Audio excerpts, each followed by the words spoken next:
Good day, dear colleagues. I'm Dr. Jihad, and our today's lecture is a continuation of the series that we have started, What Surgeons Should Know, and it's about the anatomy of the large bowel. Sorry. Actually, this lecture will be divided into three parts. The first part, we are going to talk about the colon anatomy plus the anatomy of the cecum and appendix. The second part, we are going to talk about the anatomy of the rectum. And the third part, we are going to talk about the anatomy of the anal canal. Actually, as I always advise you, please pay attention more to what I say. I will discuss the most important topics in this lecture, and I will highlight and mention the most important topic that you have to see. Actually, if we are interested about the terminology, so the large bowel is a general term that consists of four parts. First of all, the large bowel starts from the cecum and appendix. The second is the colon. The third is the rectum. And fourth is the anal canal. Okay, and you can see in this picture here are the appendix. This is the cecum, and we have they call it cecocolic valve. It's the beginning of the ascending colon. Here the colon starts from ascending or right colon, transverse, descending, sigmoid, and here the colon ends and the rectum starts, and the anal canal is the last part. Actually, you can see here there are many numbers. It's not mandatory to remember them. Actually, these are approximate numbers, but one of the nice information you can see here that the cecum is the widest area. Actually, as we move distally in the large bowel, the diameter decreases. So the cecum have the highest or the widest diameter, whereas the sigmoid have the narrowest diameter. And according to Laplace law, if you remember, if we have intestinal obstruction and the intraluminal diameter increases, so the widest area is the most likely site for perforation, whereas the narrowest area is the most likely site for obstruction. I think you remember the rule 369 is the diameter of the bowel. In general, we use it when we read the CT scan as a reference. The 3 centimeter is the diameter of the small bowel, 6 centimeter is the diameter of the large bowel and mainly the transverse colon, and 9 centimeter is the diameter of the cecum. Okay, you can see here the subdivision of the large bowel. Of them is the colon. The colon, we said, if we are talking about the length of each part, I don't think that it's mandatory to remember, but the colon is about 1.5 meter or 150 centimeter. This is from the cecum to the anus. Of course, shorter than the small bowel. The longest part actually is the transverse colon. As you see here, it's about 15 centimeter. We have the ascending colon. It's a little bit shorter than the descending. The ascending is 15 centimeter, whereas the descending is 25 centimeter. I don't want to disturb you with numbers.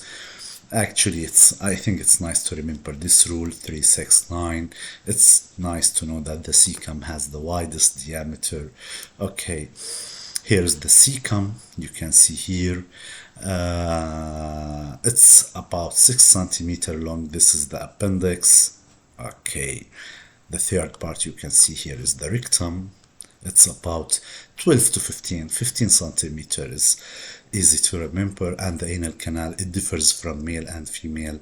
It's from 3.5 to 4 centimeter. We will discuss this later. Okay, actually, if we are they just say that the colon is located in a peripheral shape or a frame-like shape, whereas the small bowel is central. Okay, it's nice to remember or to know that the ascending colon and the descending colon are retroperitoneal structures or secondary retroperitoneal. They are not included within the peritoneum, whereas the transverse, the sigmoid, the cecum, the appendix are intraperitoneal structure. What about the rectum and anal canal? We will discuss the relation of the peritoneum when we are going to talk about them in details. But you can see here in this picture, this is cross section of the body. You can see here, this is, I think, you can see here, this is whatever at the ascending colon, this is the descending colon. They are partially covered by peritoneum and devoid of peritoneum on its posterior aspect. We call them retroperitoneal or secondary retroperitonealized. Okay, again, the ascending, descending are retroperitoneal, whereas cecum, appendix, transverse, sigmoid are intraperitoneal structure.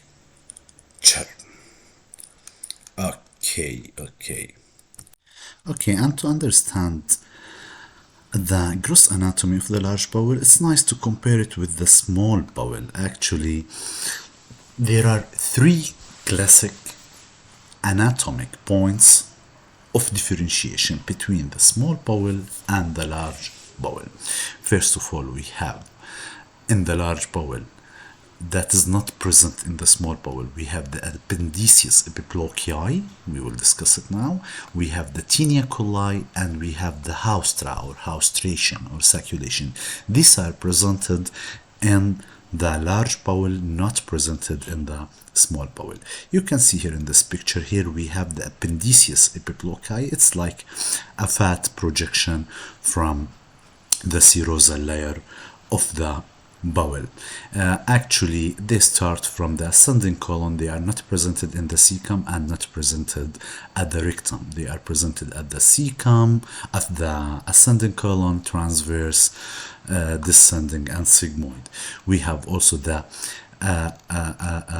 what we call it, the tinea coli. The tinea coli, actually, you can see here, they are three thickened parts of the outer longitudinal muscle.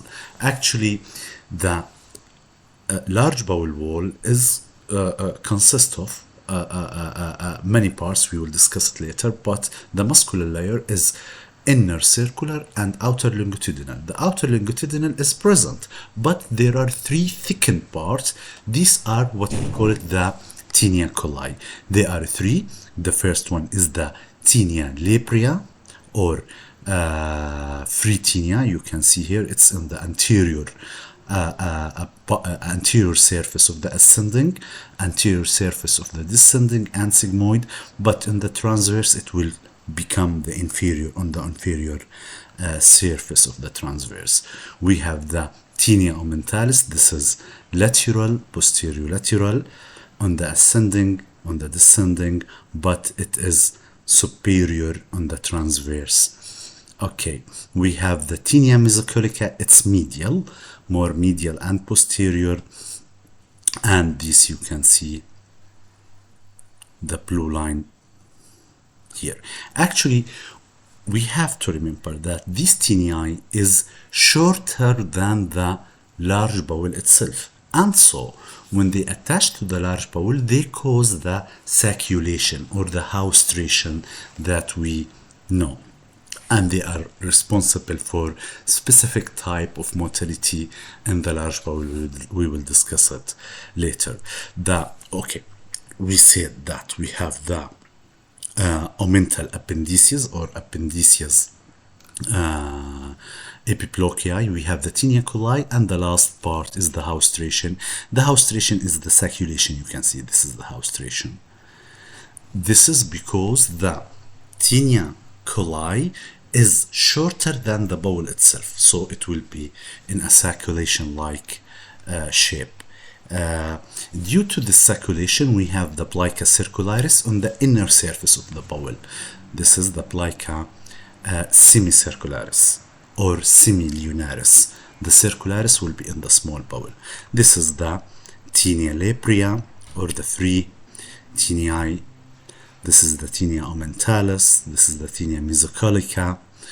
Okay, this is the appendiceus epiploci, the fat deposit.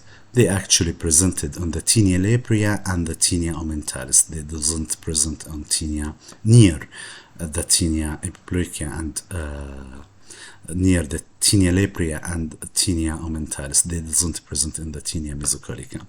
Actually, what else we can see? This is the haustration.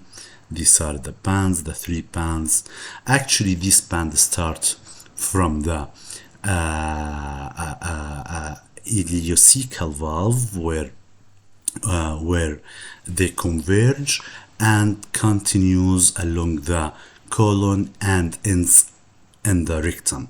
In the rectum, we will not find these tinea actually, and this is one of the way of how we differentiate the sigmoid from the rectum.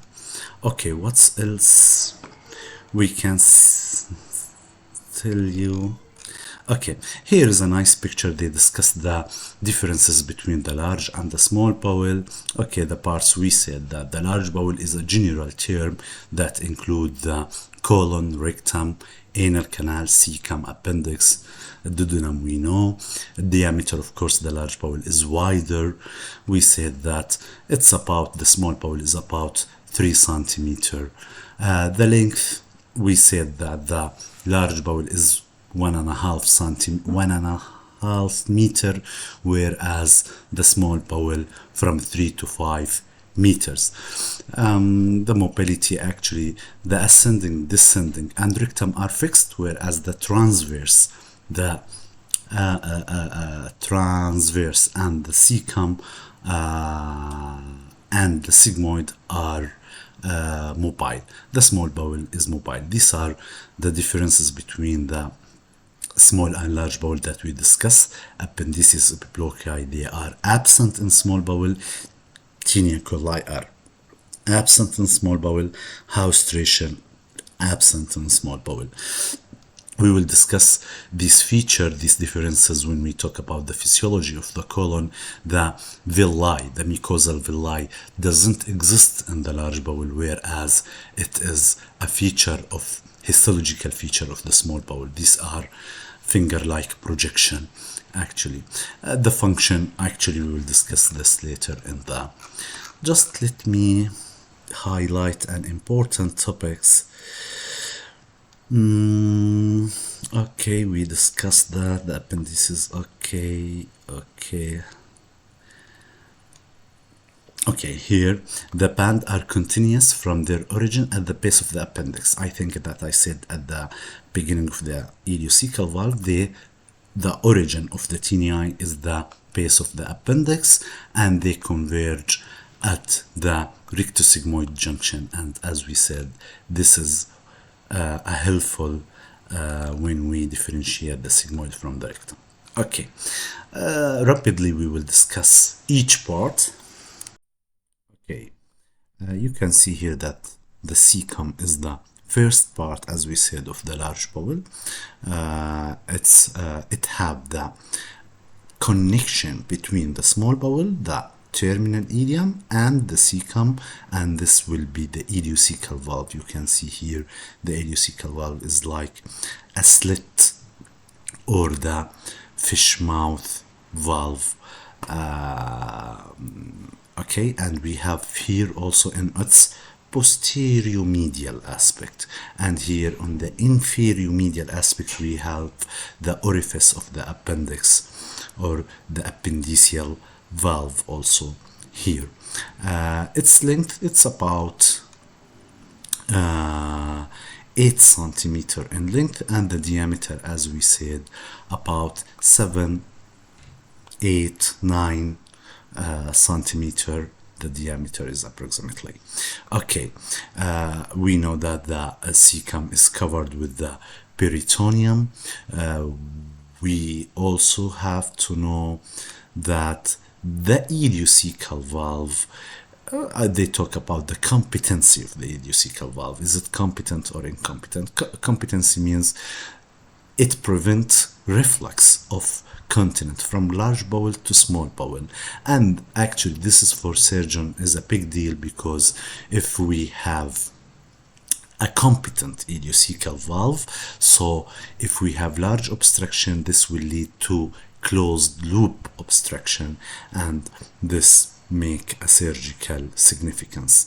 Okay, what else we can talk about the cecum? We said that it's about 8 centimeter. Actually, we have here histologically, we have here a valve between the cecum and the ascending called cecocolic valve. Okay, let's move to the appendix. We actually discussed most important topics. The appendix, we have a lecture separated. We discuss all topics about the appendix, but briefly we have to know that this is the appendix. It's actually at the base of the cecum, below the ileocecal junction. You can see here, this is the ileocecal valve. It is below, inferior and medial to the ileocecal valve. I don't know, it's nice to mention it now. Actually, the appendix, embryogenically it's inferior, but because the lateral wall grows larger than the medial wall, the appendix will be deviated medial a little bit. Okay, we have the ileocecal valve. You can see it here, or the appendiceal valve, or they call it sometimes the valve of Geralch. Here is the valve of Geralch. This is the appendix.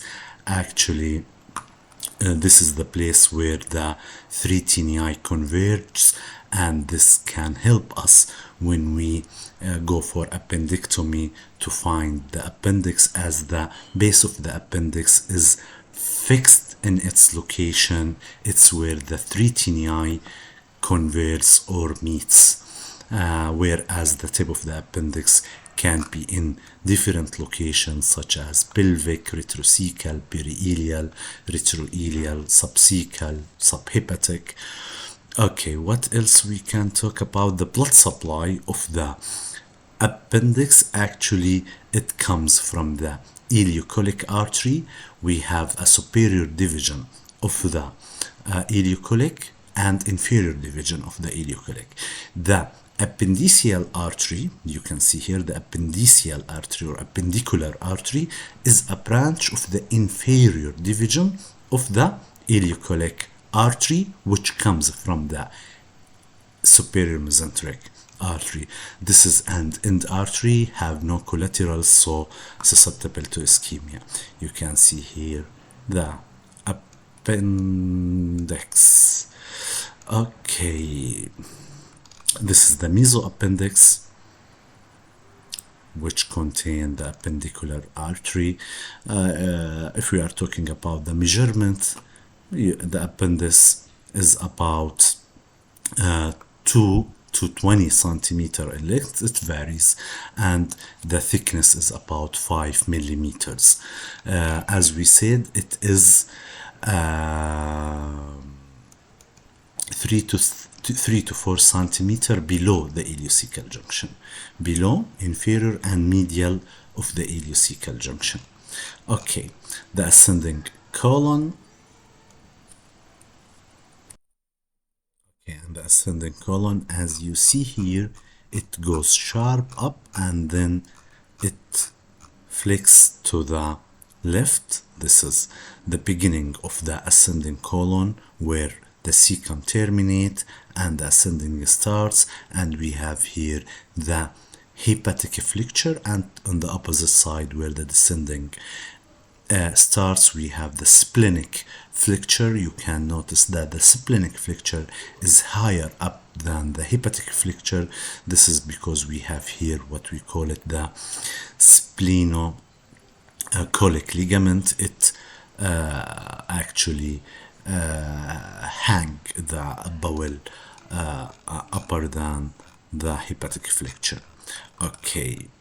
As we remember that the ascending colon is retroperitoneal, especially it's covered with peritoneum on its anterior surfaces, but posteriorly there is no peritoneum. As we said, you can here see that on its lateral aspect we have a avascular line. It helps us on dissection when we want to mobilize the ascending colon, called the white line of Tolz. This is present on the ascending colon and the descending colon. Okay, its length it's about 15 to 18 centimeter. As we said, anteriorly it's covered with peritoneum, whereas posteriorly it's retroperitoneal. We have to pay attention that posterior to the colon we have different retroperitoneal structure. I know that this picture is for the descending colon, as they mention here, the left ureter, but it's similar. You can see here this is actually the colon, whatever, the descending or ascending. Here we have the fascia, we call it the renal fascia or gyrota fascia, and this is the white line of Tolz. It's avascular line. If we enter this fascia, we will face the ureter. Not only the ureter, you can see here, this is what we find posterior to the ascending colon. Anteriorly we have the small bowel actually, and posteriorly we have the transverse abdominis, the posterior abdominal wall actually. The transverse abdominis, we have nerves, iliohypogastric nerves, these, and ilioinguinal nerve, lateral femoral cutaneous nerve, and we have part of the kidney and liver, and we have quadratus, lamporium, and iliacus muscles. These are the the posterior abdominal wall. Okay, the transverse colon actually it's the longest part of the colon. Okay, as we said, this is the longest part of the colon. It's about 45 to 50 centimeter. This is intraperitoneal part. It have a distinct mesocolon called the transverse mesocolon.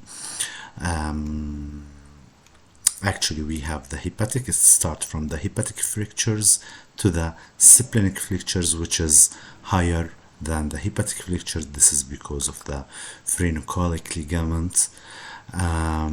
What else we can say about the relationship?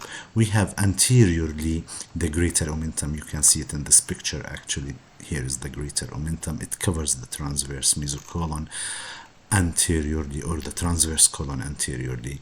Here is the anterior relationship, the greater omentum, it's removed here actually. And posteriorly we have the descending part of the duodenum. Actually the duodenum have four parts: ascending, descending is posterior to the transverse, and the head of the pancreas will be posterior to the transverse, and of course some parts of the jejunum and ileum will be posterior to the transverse colon. Superior we have the liver, we have the greater curvature of the stomach, we have the gallbladder, we have part of the spleen will be superior, and inferiorly we have the small intestine. Actually here it's nice to remember that we have a mesocolon, transverse mesocolon that starts from the upper end of the transverse colon and hangs down to form the greater omentum. Between the transverse colon and the stomach we have an entry to the pancreas called the lesser sac. Okay, we said that it is the longest part. We said it starts from the hepatic to the splenic flexure. We said that it is intraperitoneal structure. Okay, the descending colon starts from the Splenic flexure, it's about 25 centimeter. As we said, it is secondary retroperitonealized or a retroperitoneal structure like the ascending colon, unlike the transverse colon.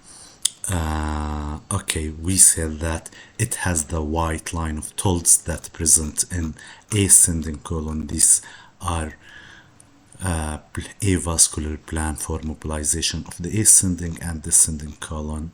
Okay, descending colon, what else? The relation of the descending colon anteriorly, we have the small bowel. The greater omentum here is the greater omentum, which originate from the transverse colon, and posteriorly, actually it's similar to what we find in the ascending. We have the origin of the transverse abdominis. Actually, the transverse abdominis starts from backwards and envelop the abdomen, so we will face it posteriorly when we remove the ascending or the descending colon.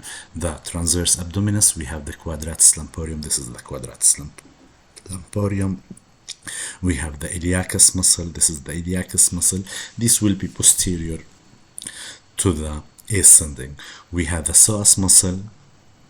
This is the psoas muscle. Actually, insertion will be in the lesser trochanter. I remember, I think so.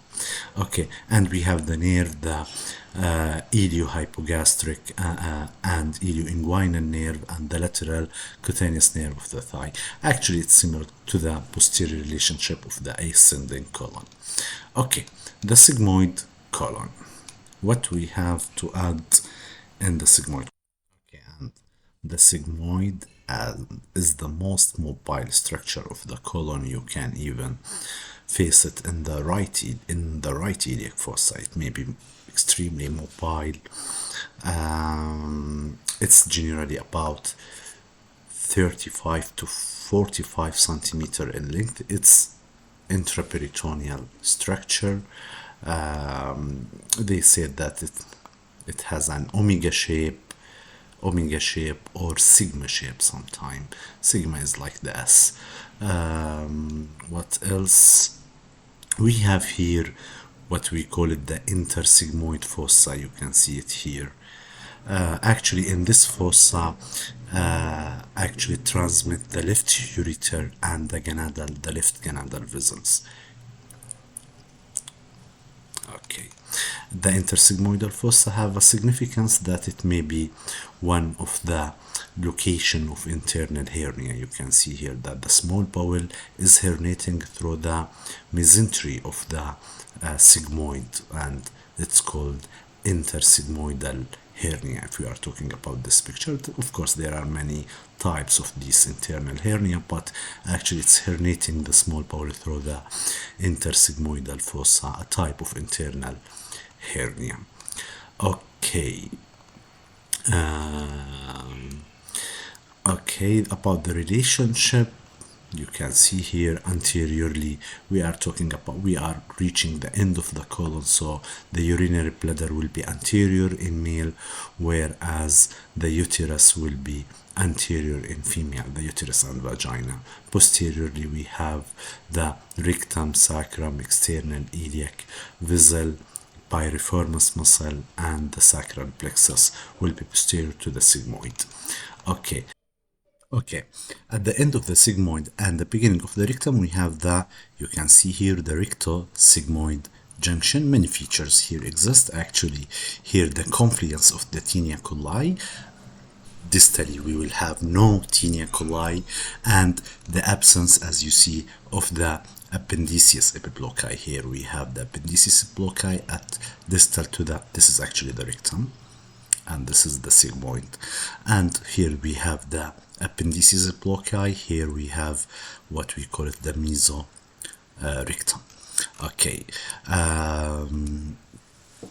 it's the narrowest part of the colon, so the most likely part for obstruction. This is first. Also, is it a distinct grossly obvious region or an imaginary region. Actually, debates stand about that, but here in this literature they advise to consider it as a distinct part.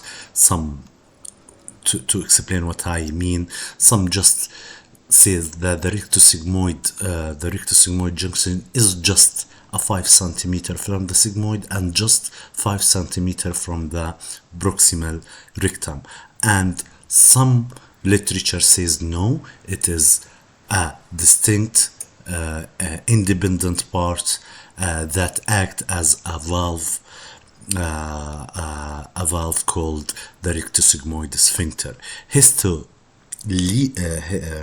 Histologically, yes, there is a thickened area at this region, and we can consider it the rectosigmoid valve.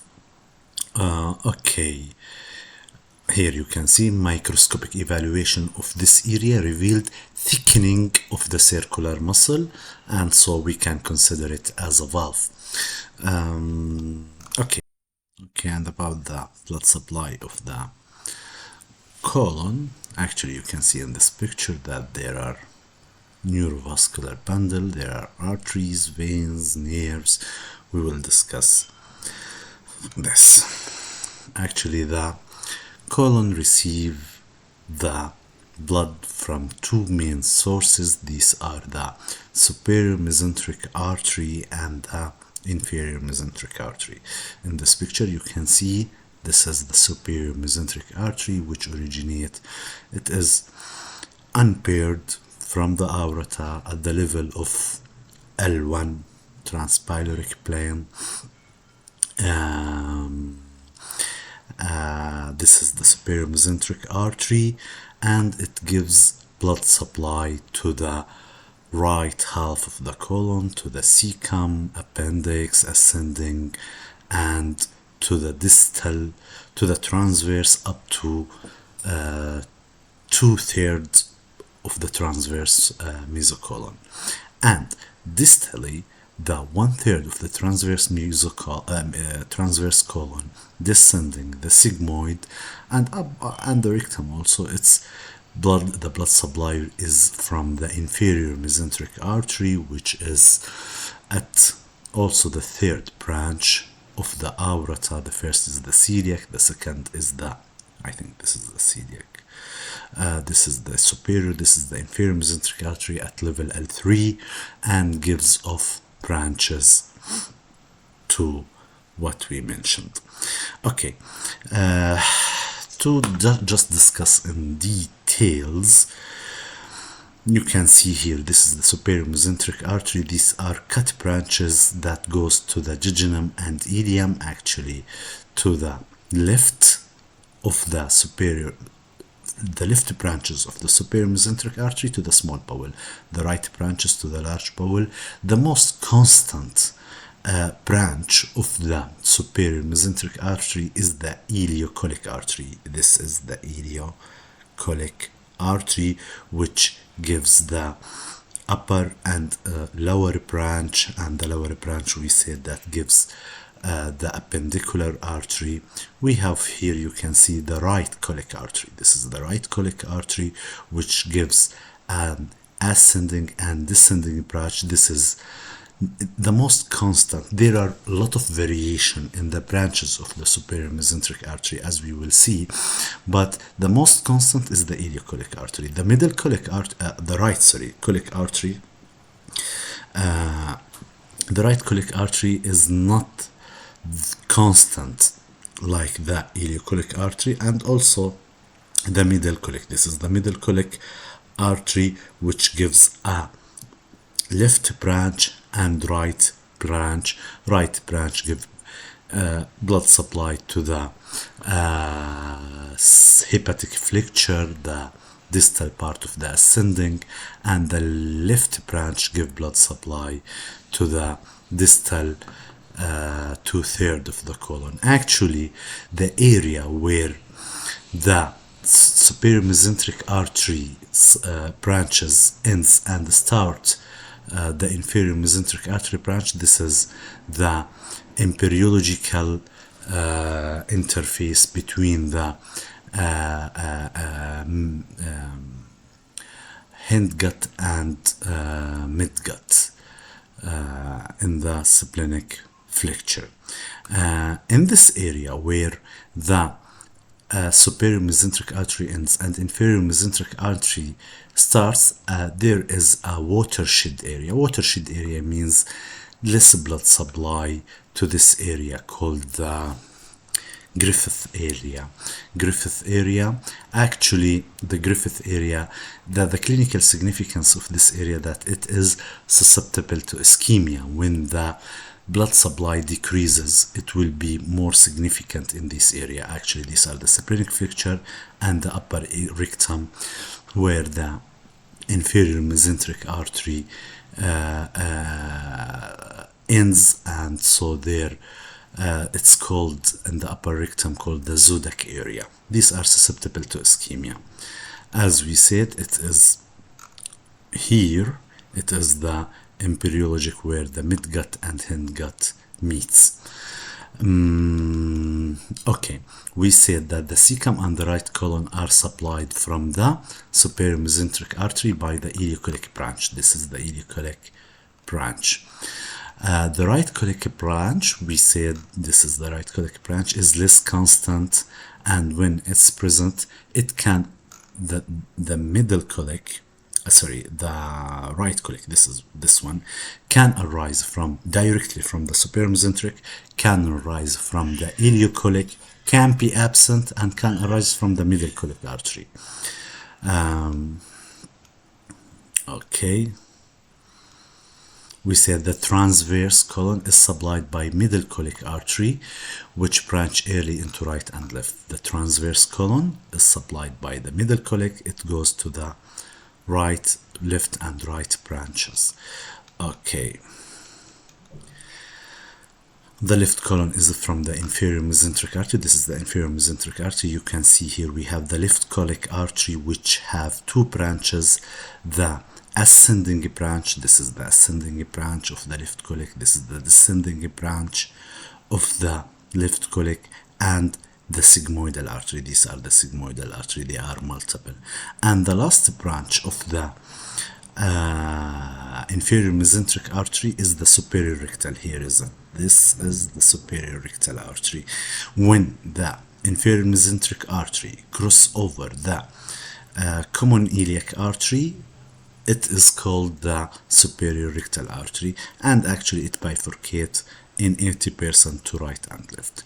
To understand what I'm talking about the consistency of the right colic artery, you can see here, this is the classic anatomy. We have superior mesenteric artery and three branches: ileocholic, which is most constant, we have right colic, we have middle colic.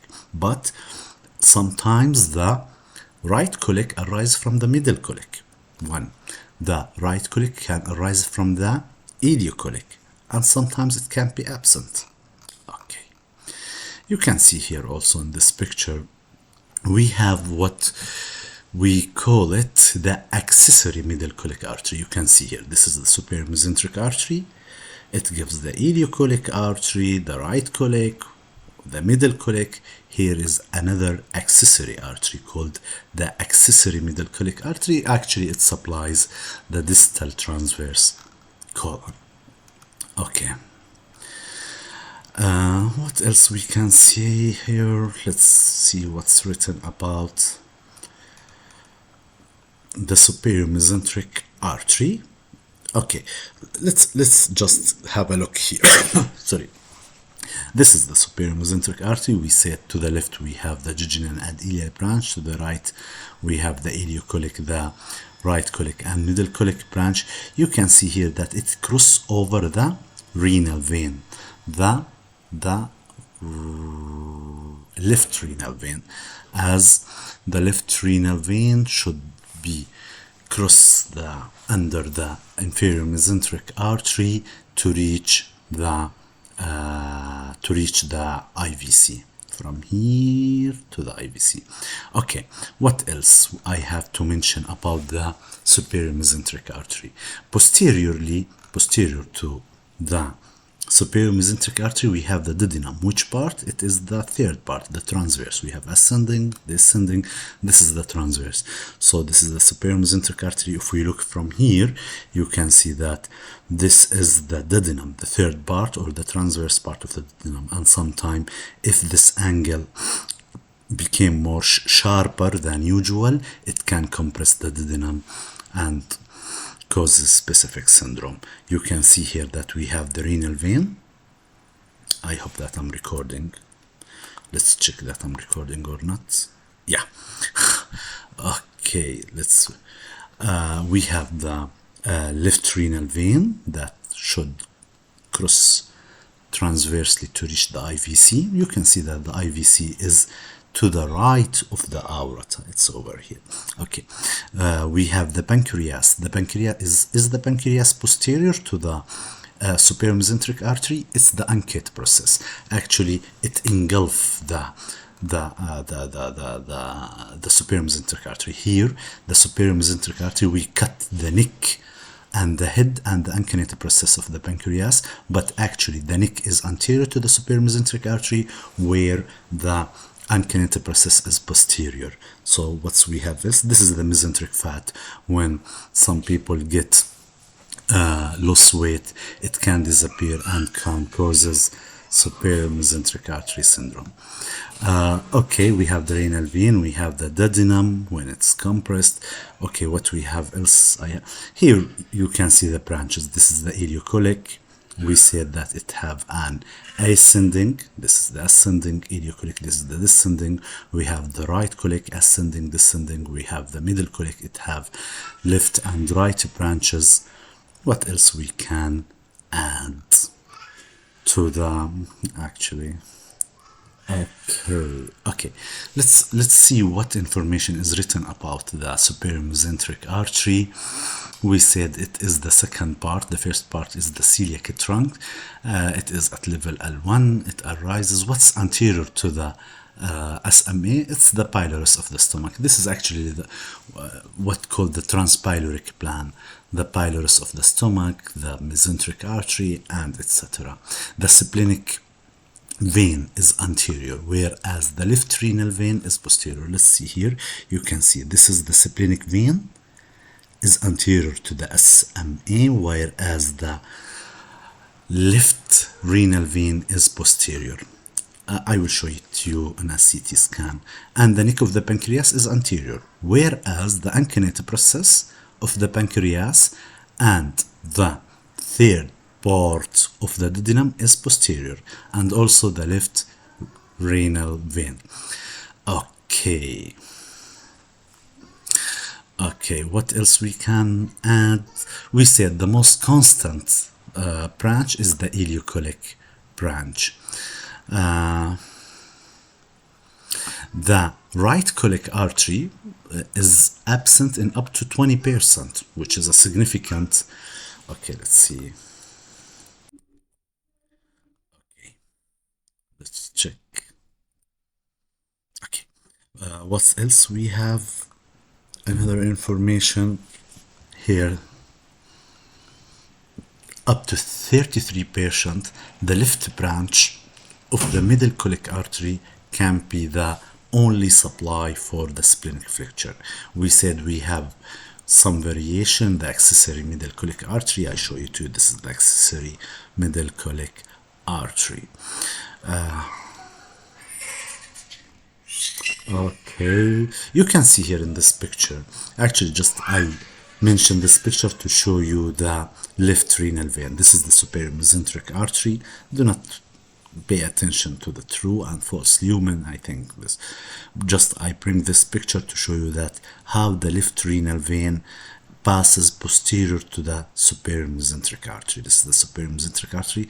Which vertebra is this? It should be L1. This is the okay. The inferior mesenteric artery, you can see here.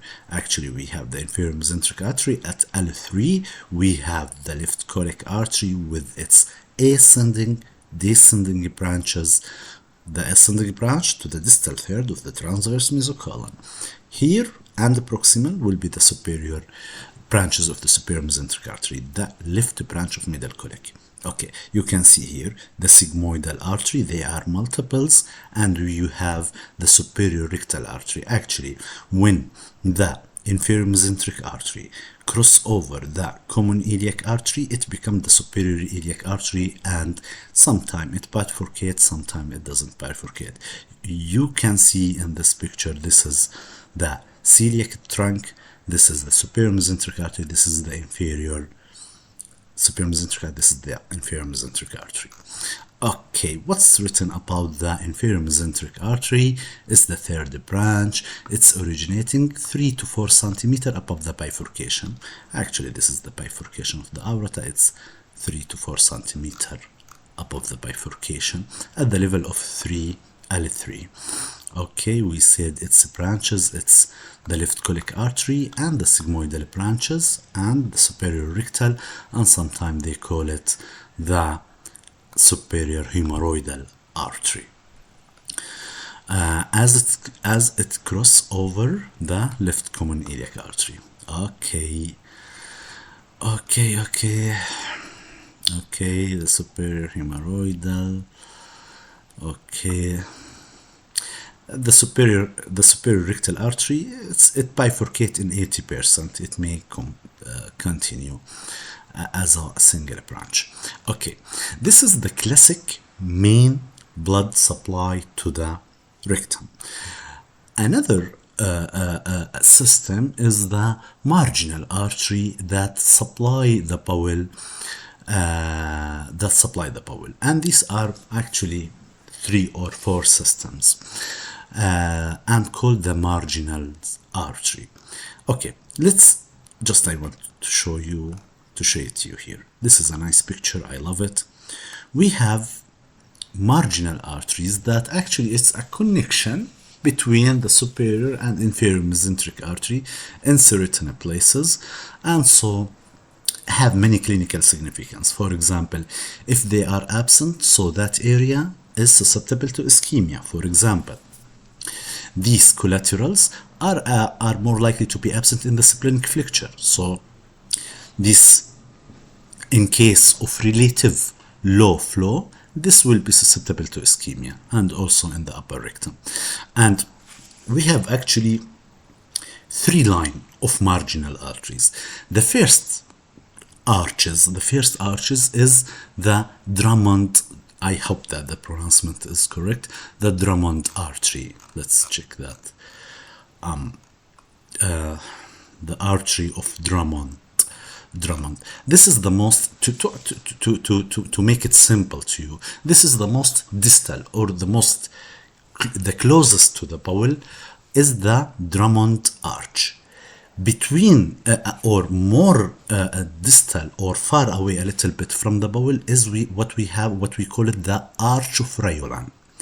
And the third arch, what we call it the Moskowitz artery. Moskowitz artery, it's the more close to the root of the mesentery, more far from the bowel.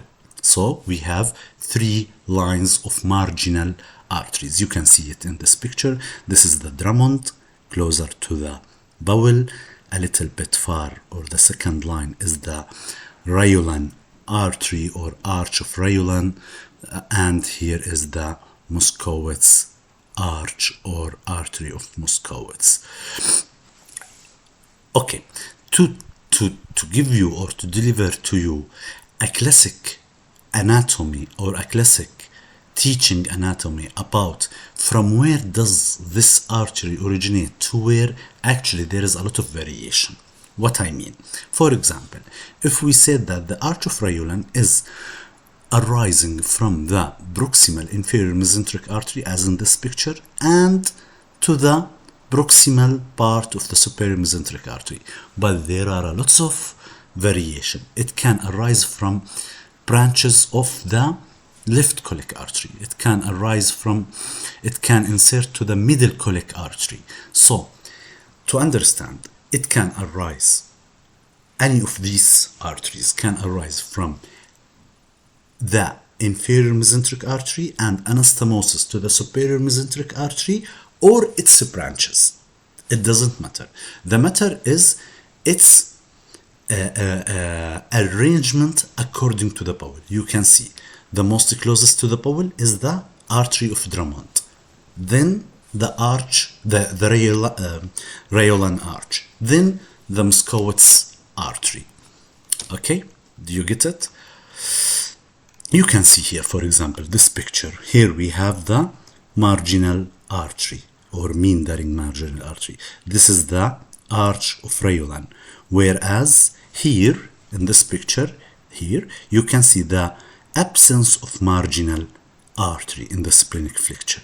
Here you can see that it's absent. Here it's present. Okay, it's absent here. It's absent here. Okay, this is, you can call it the artery of Muskowitz, the most distal from the bowel and near the root. And in the middle, this is, I think, the arch of Raylan. Okay, here you can see it's absent. The marginal artery or meandering marginal artery is absent in the ileocecal area, whereas here it's absent in, no, this is the normal one. Here it's absent in the Griffith area. Here it's absent in the sigmoid. So, okay, let's see what's written. They just,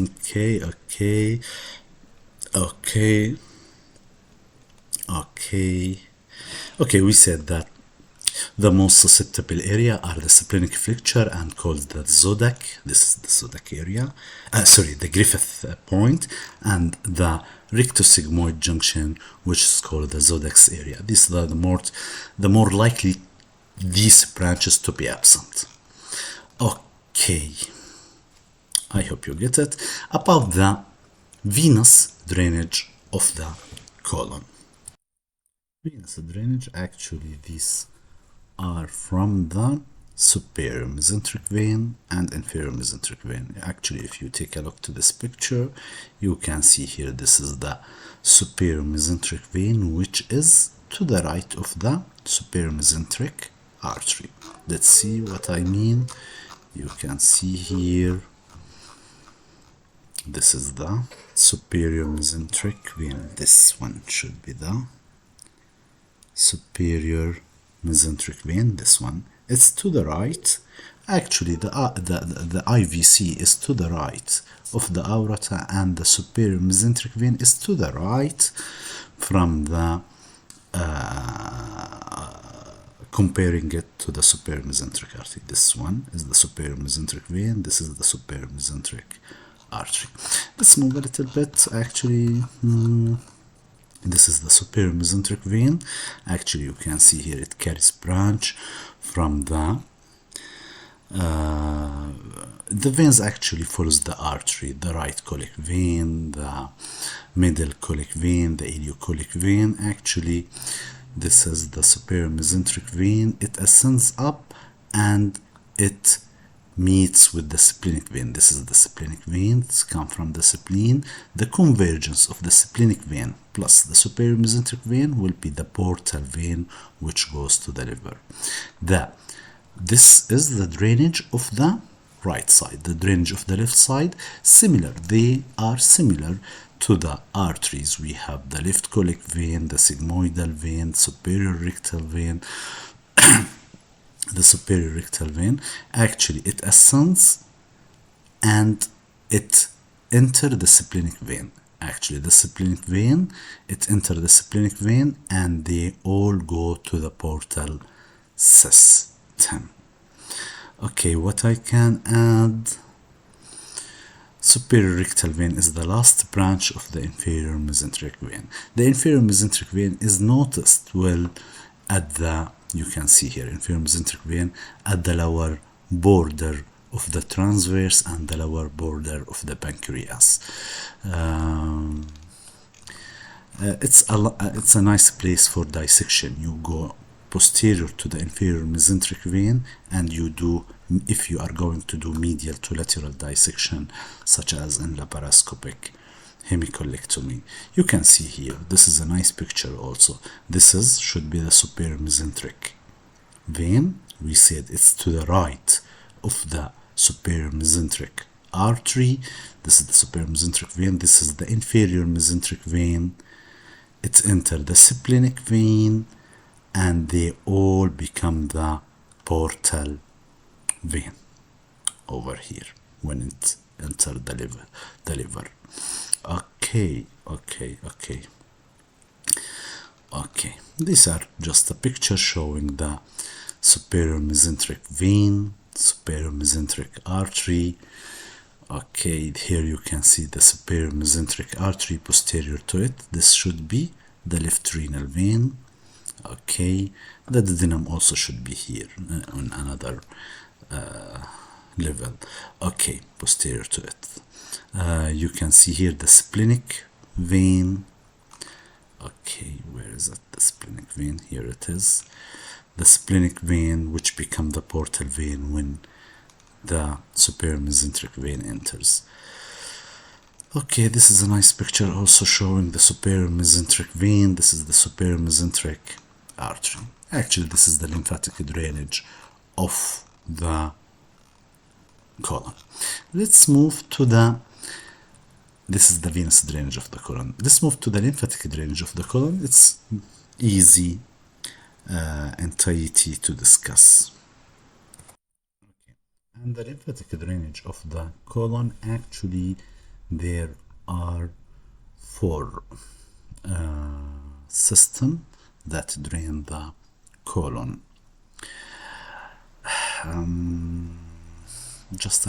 Four main groups.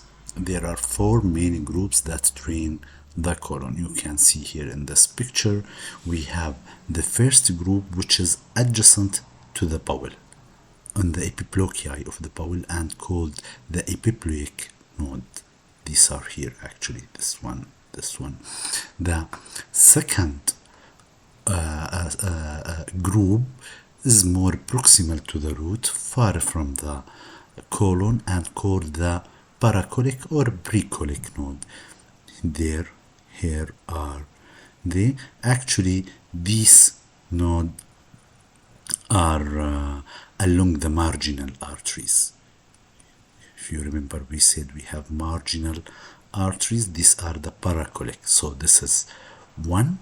This is the paracolic group 2, and 3 is the intermediate colic. This one. These actually along the branches of the superior or inferior mesenteric artery. For example, the ileocolic group, the the right colic, the middle colic, the sigmoidal group. Actually, the third group is along the branches of the superior or inferior. And the main group, the main or principal group, are along the superior or mesenteric vessel. This one. Proximal, preterminal, you can name it. Just imagine that the first one is along the wall, called the epiploic. The second wall is the paracolic, these along the marginal arteries. The third one is the intermediate, these along the branches of the superior or mesenteric artery. And the last one, the fourth group, is along the superior or inferior mesenteric artery itself. To make it more clear, go here. We have first epiploic group. These are the epiploic group along the wall. We have the pericolic or paracolic lymph node. These are here. These are along the marginal arteries. We have the intermediate group. These are along the branches of the superior or inferior. For example, in the intermediate group, which artery we have?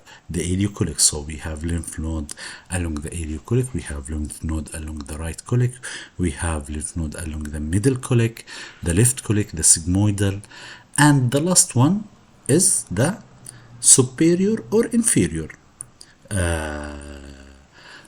lymph node, superior or inferior lymph node.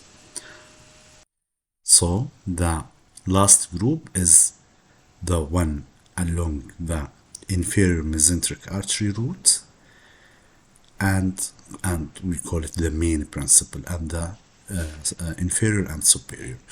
And this goes to the periaortic lymph node. The periaortic lymph node, these are the celiac lymph node, superior mesenteric lymph node, inferior mesenteric lymph node. They go to the paraaortic lymph node. The paraaortic lymph node drain finally to the cisterna chyli, to the paraaortic chain, and drain to the cisterna chyli to enter the lymphatic system. Okay, this is the lymphatic drainage of, actually it's like a level along the colon, along the marginal artery, along the branches, and along the main vessels. Okay, the colonic innervation, it's simple, easy, and let us discuss it. Okay, and just a rapid review about the innervation of the colon. We remember that the nervous system is divided to two main systems: the central part and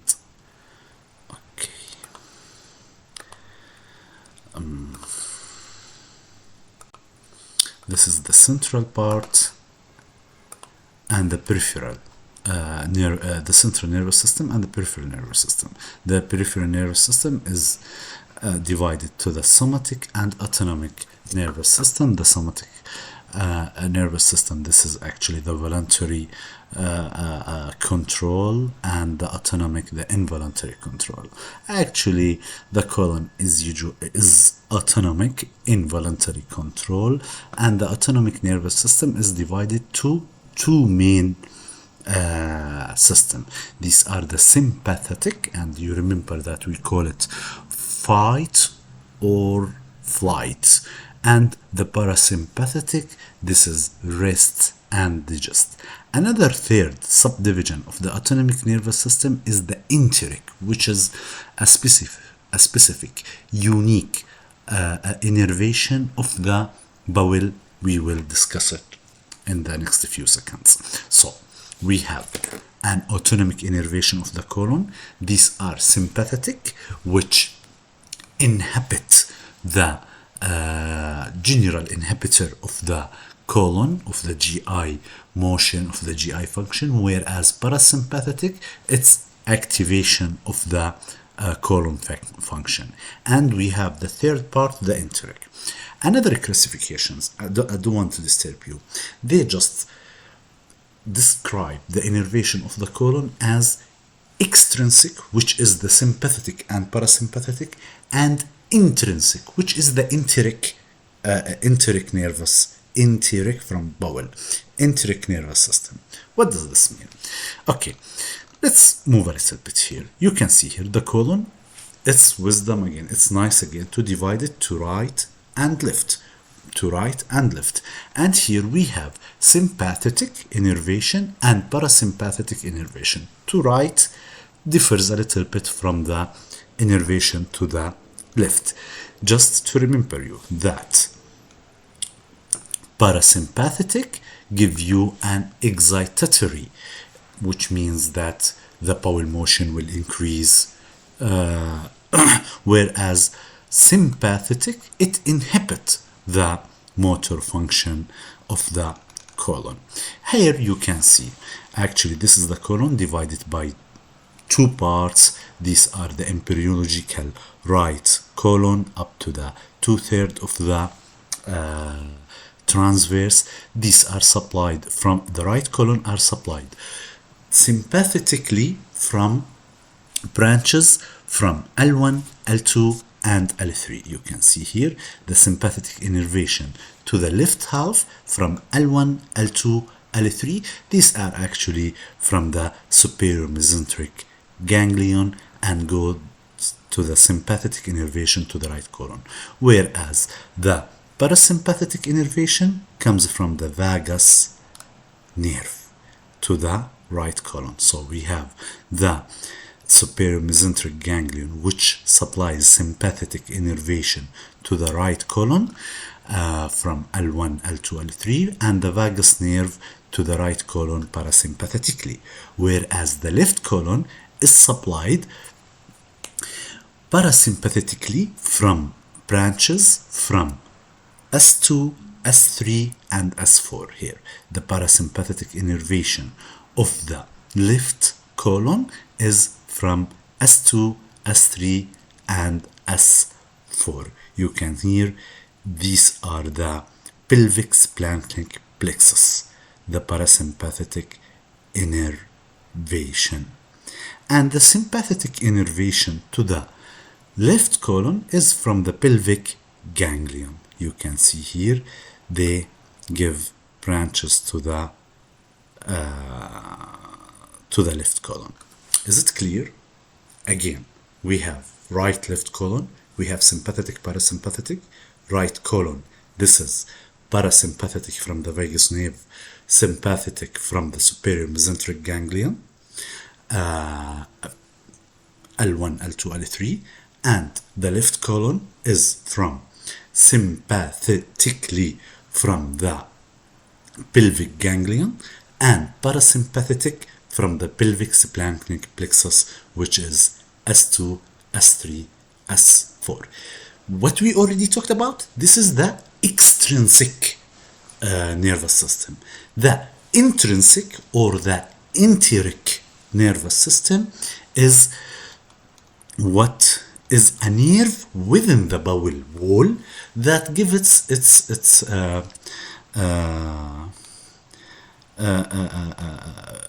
like a pacemaker, like the bowel alone, innervated alone.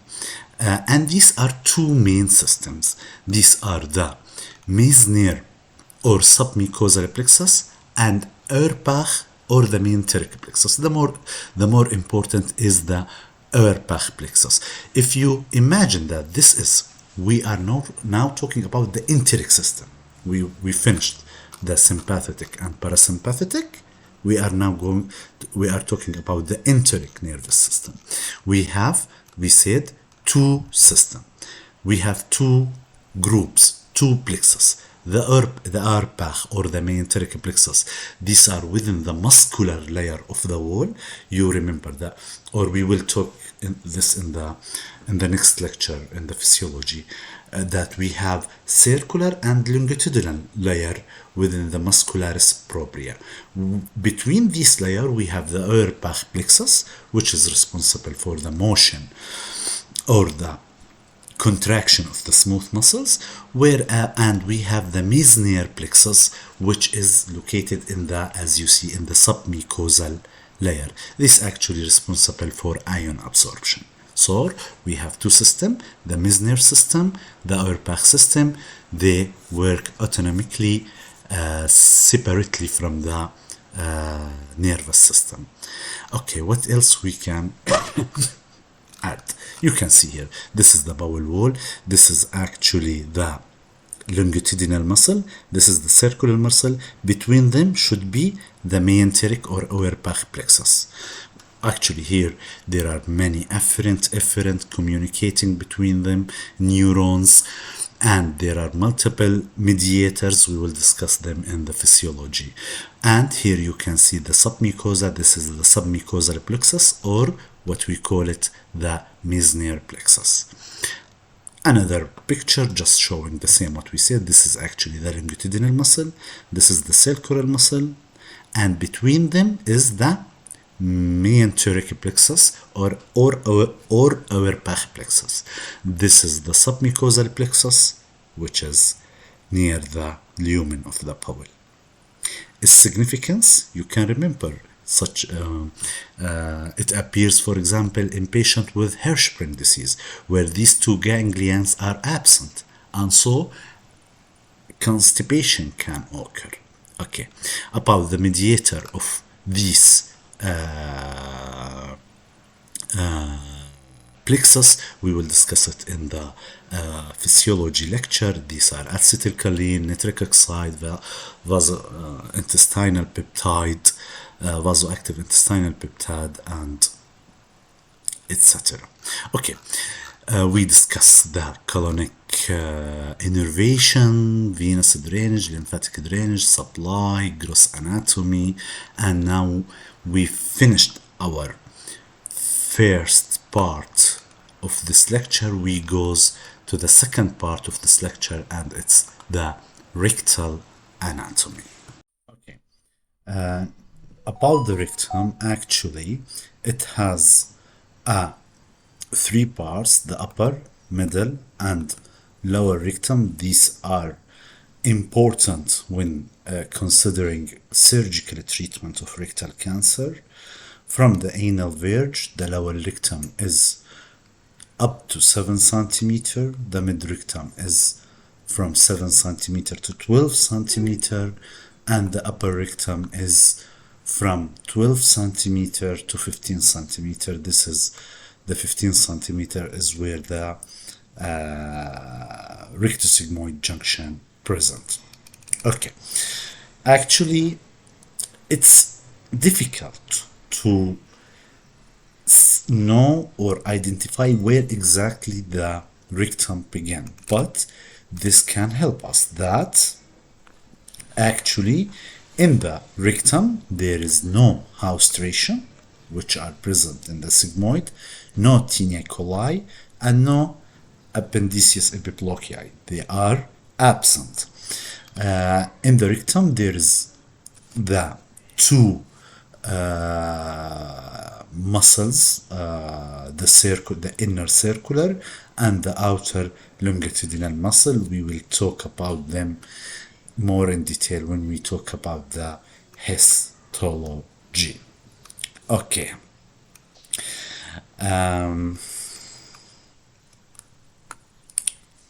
Let's see here this picture. This is the anal verge actually. Here you can see the lower rectum, it's about 5 centimeter, the middle rectum is about 5 centimeter, and the upper rectum is about 5 centimeter. If you want a number to remember, so the rectum is about 15 centimeter. This is a nice also picture you can see here. The rectum, actually the rectum ends at what we call it the anorectal ring. Here it is, actually it's an imaginary line. We will talk about it and its significance. It's a pink line here, the anorectal ring. This is the end of the rectum. The beginning of the rectum will be at the end of the sigmoid or the rectosigmoid junction. Here it is. This is the rectosigmoid junction. Actually, this is the rectum with its three parts, the lower, middle, and upper rectum. Yes, you can notice that there are three valves or folds called the two on the left, the superior and inferior valve, and one to the middle. This one is the middle rectal valve. The most constant valve, actually, they are not present in all, in about the three valves present in about 40 or 50% of the patient, but the most constant and important valve is the middle rectal valve, I think called valve of Goralch. We will see the middle rectal valve. Its importance in that it corresponds to the peritoneal reflection. What does peritoneal reflection means? We will see now. What is the distance from the anal verge to the middle rectal valve or the peritoneal reflection? It's 15 centimeter.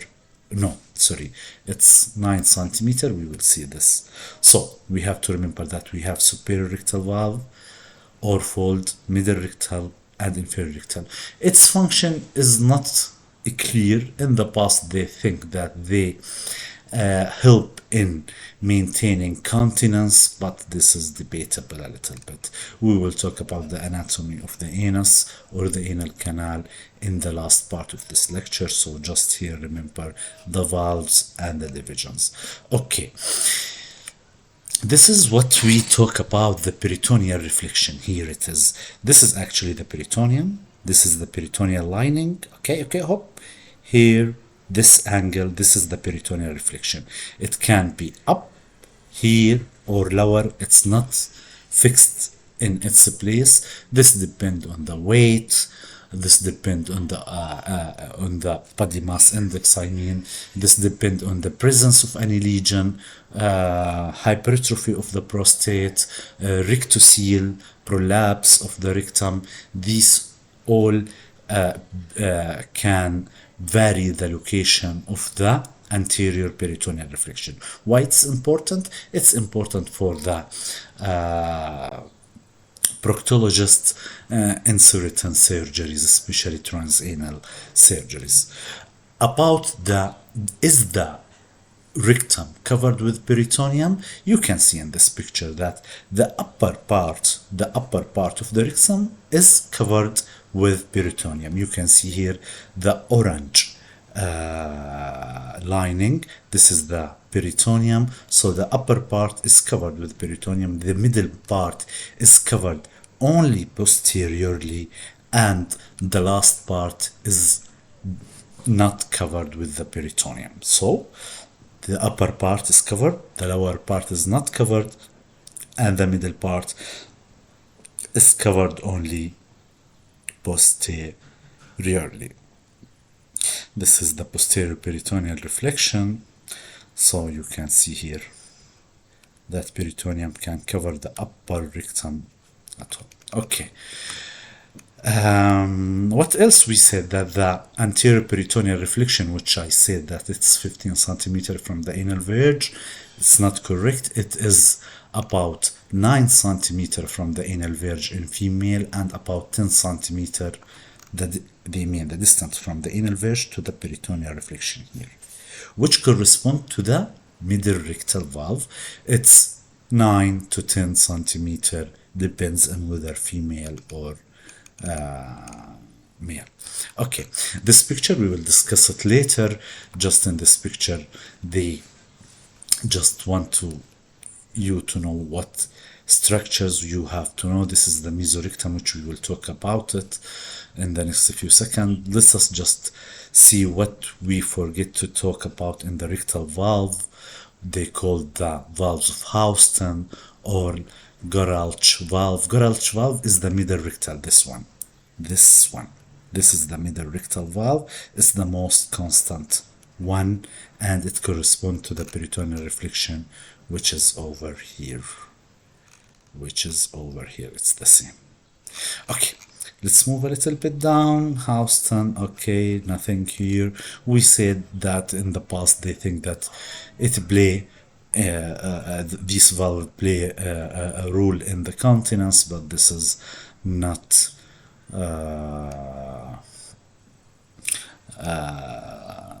we are not sure about that it play a mechanism, that it play a role in the continence. Okay, we said that this valve, the classic presence of this valve, is present in only 45 patients. 30 patients have 2 valves, and 10% of the patient have only 4 valves. Okay, these are the curvatures of the rectum. You can see here, if you look laterally, we have the sacral curvature and the perineal curvature, actually like this. We have the hand method of teaching the rectum. Actually, they describe everything in the rectum using the hand, but okay, this is the sacral curvature and the perineal curvature. You can see here, if we look at from the front, we have 3 curvature: the upper and middle curvature and the lower lateral curvature. 3 lateral curvatures: upper, middle, and lower curvatures. Here you can see this is the superior valve, middle valve, and they correspond how they can explain it by hand. This is the anorectal line. We will talk about it. This is the end of the rectum. Actually, it's actually when the rectum passes through the levator ani muscle, the here is the end of the rectum and the beginning of the anal canal. This is the dentate line. the anocutaneous line. Okay. The mesorectum. Okay. Of course, you heard about the transverse mesocolon. You heard about the mesoappendix. Actually, the term meso means that there are two fascia or two layers of peritoneum that encase, cover an organ and make it suspense in the abdomen. But the term mesorectum actually does not mean that. That doesn't mean that we have two layers of the peritoneum covering the rectum. This is actually a misnomer. The term mesorectum is not correct. The mesorectum, we mean by it, this is the fat that surround the rectum. You can see in this picture, this is the mesorectum, the yellow colored layer posteriorly and anteriorly. In this picture you can see this is a mesorectum. Actually, this is fat that contain inside of it lymph node and the superior rectal artery. Why it's important? Actually, it's important in that its total excision or total mesorectal excision have a clinical significance. It's a lower associated with lower recurrence when we take the whole mesorectum in certain oncological diseases. So the mesorectum means the fat, the fat, and within it the lymph node, the superior rectal artery. These what present in the mesorectum. Okay, what else we can talk about? Say about the mesorectum. You can see here, this is actually different section. Here you can see that there is another nerve that penetrated on its lateral side of the rectum. This is actually posterior, where the superior rectal artery, this one, you can see it here posteriorly. Here it is. And from the lateral side we have the pelvic plexus, which is contained within the lateral ligament. We call it the lateral ligament at the T-junction. This is called the T-junction or the lateral ligament. We will talk about it in the next few minutes. What else I can add about?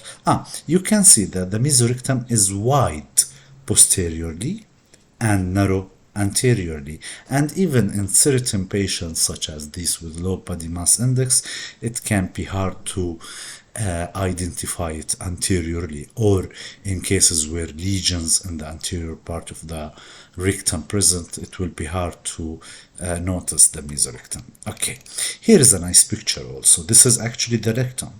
This is the mesorectum. You can see how it's clear. And this is actually the prostate, the seminal vessel, the bladder, and there are many fascias posterior to the rectum. One of these fascia is the mesorectal fascia. Actually, we have the mesorectal fascia. This is the fascia that lie immediately posterior to the mesorectum. We have also the pelvic fascia, or the fascia propria, which have two parts.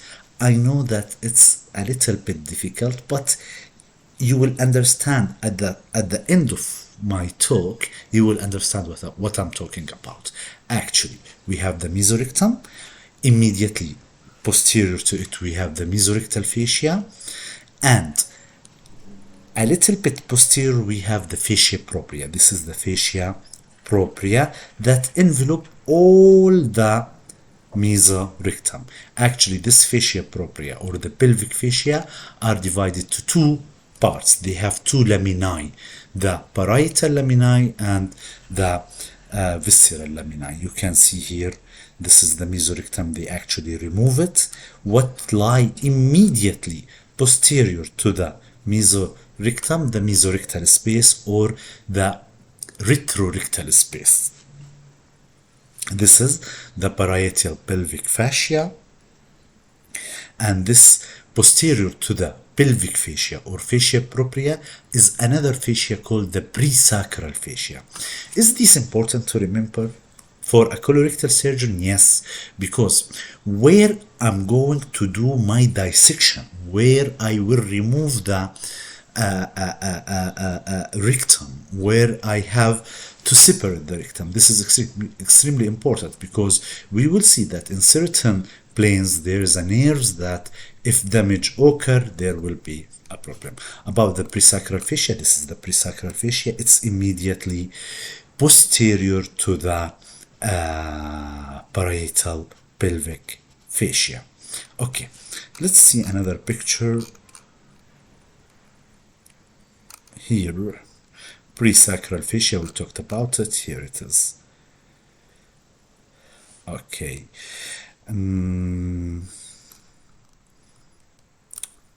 The what else we can add here? You can see here that there is anterior fascia between the genital organ and the rectum called the denovellar fascia. This is the denovellar fascia. It originates from the anterior peritoneal reflection to the perineal body. This is the perineal body. This is the denovellar fascia. Why it's important, we will know in the next few minutes. It's called sometimes in male the recto-vesical fascia. In male and in female it calls the recto-uterine or recto-vaginal fascia. It's the fascia anterior to the colon. Posteriorly we have the Waldelayar fascia. Waldelayar fascia, you can see here, I think I mentioned it. This is the Waldelayar fascia. Actually, it's posterior. It's here. Where is it? Where is it? Here it is. Posterior to the rectum. And I think there is another picture I mentioned Waldelayar fascia. Okay, let's say that we have the denovellar fascia, which is anterior, and Waldelayar fascia, which is posterior to the rectum. Okay, you can see here we have, let's move to this picture. This is a nice picture. This one, yes. Here, if we are going to remove the rectum for a certain cause, for a certain malignant or particular malignant cause, so we have to remove the rectum in a certain place so that we do not damage the nerve plexus that innervate the pelvic organ with sympathetic and parasympathetic mixed innervation, autonomic innervation. Because if we go more posteriorly, we can damage this nerve and we can cause sexual dysfunction, we can cause incontinence, we can cause a urinary problem. This is the best place where we should do our dissection. Where it is? Actually, let's know first what does it call. It's called the holy plane of total mesorectal excision. It's actually between the parietal fascia or the parietal layer of the pelvic fascia. We talked about the pelvic fascia and the mesorectum. Here it is. This is the mesorectal fascia. This is the inner lamina of the parietal fascia. Between them is a space called the retrorectal space or the holy plane of total mesorectal excision. Here we do our dissection, our separation. If we go more posterior, we will enter the parietal fascia and the retrosacral space, and here we will have the autonomic plexus. We will have what we call it hypogastric nerve. The hypogastric nerve presented between the inner lamina of the parietal pelvic fascia and the outer lamina of the parietal pelvic fascia. So if we do our dissection in the outer lamina, for example, we will cut the hypogastric nerve, and this is an important nerve that supply a sympathetic innervation to the urinary, to the genital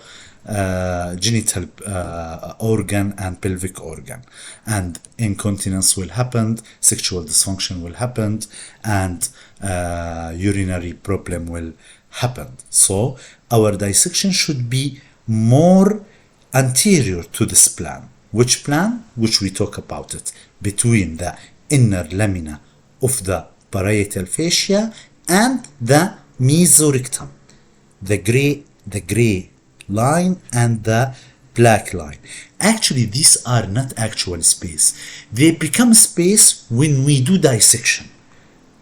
This is the retrorectal space, or the holy plane of total mesorectal excision. There is no space. They become space when we do separation. Okay, so here, if we go more posterior in this layer, we will cut the hypogastric nerve and a problem. If we go more further, for example, in the presacral fascia, here, posterior to this line, posterior to this black line, we have the presacral fascia. This is the black one, or the gray one, posterior, is the presacral fascia. And posterior to the presacral fascia, we have the presacral vessels. Here is it. You can see this is the presacral fascia. There is a presacral vessels. We do not want to reach them. Actually, any bleeding here will be difficult to control.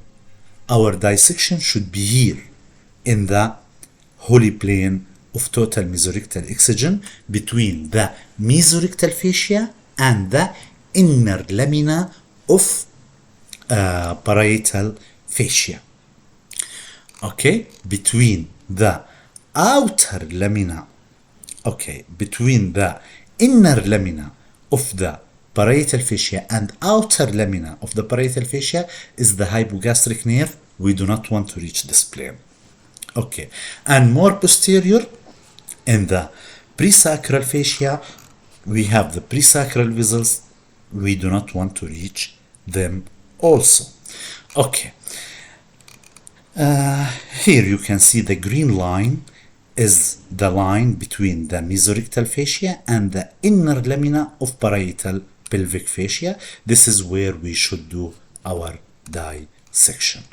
Here you can see, actually, just to add one information here, this is a sac called the anterior peritoneal friction ends as a pouch called the rectovesical pouch, or the pouch of Douglas in female. When the rectum and uterine are met, called the pouch of Douglas. It's this one. I don't know if there is, I think there is another picture. Yes, this is the rectum, this is the uterus, this is the anterior peritoneal reflection, and this pouch is the pouch of Douglas, or rectovesical pouch in male. Okay, we talk about how we where we do our dissection posteriorly. Anteriorly, you can see here, anteriorly we should do our dissection just immediately anterior to the mesorectal. This is the mesorectal fascia. This is the denovillar fascia. Okay, but to be clear, this is again rectoprostatic fascia or denovillar fascia. Denovillar fascia can be rectoprostatic or rectovaginal, rectouterine fascia. This is denovillar fascia. It should be kept intact. This yellow line is the denovillar fascia. Anteriorly should be kept intact. Our dissection should be between the denovillar fascia and the mesorectal fascia, this plane.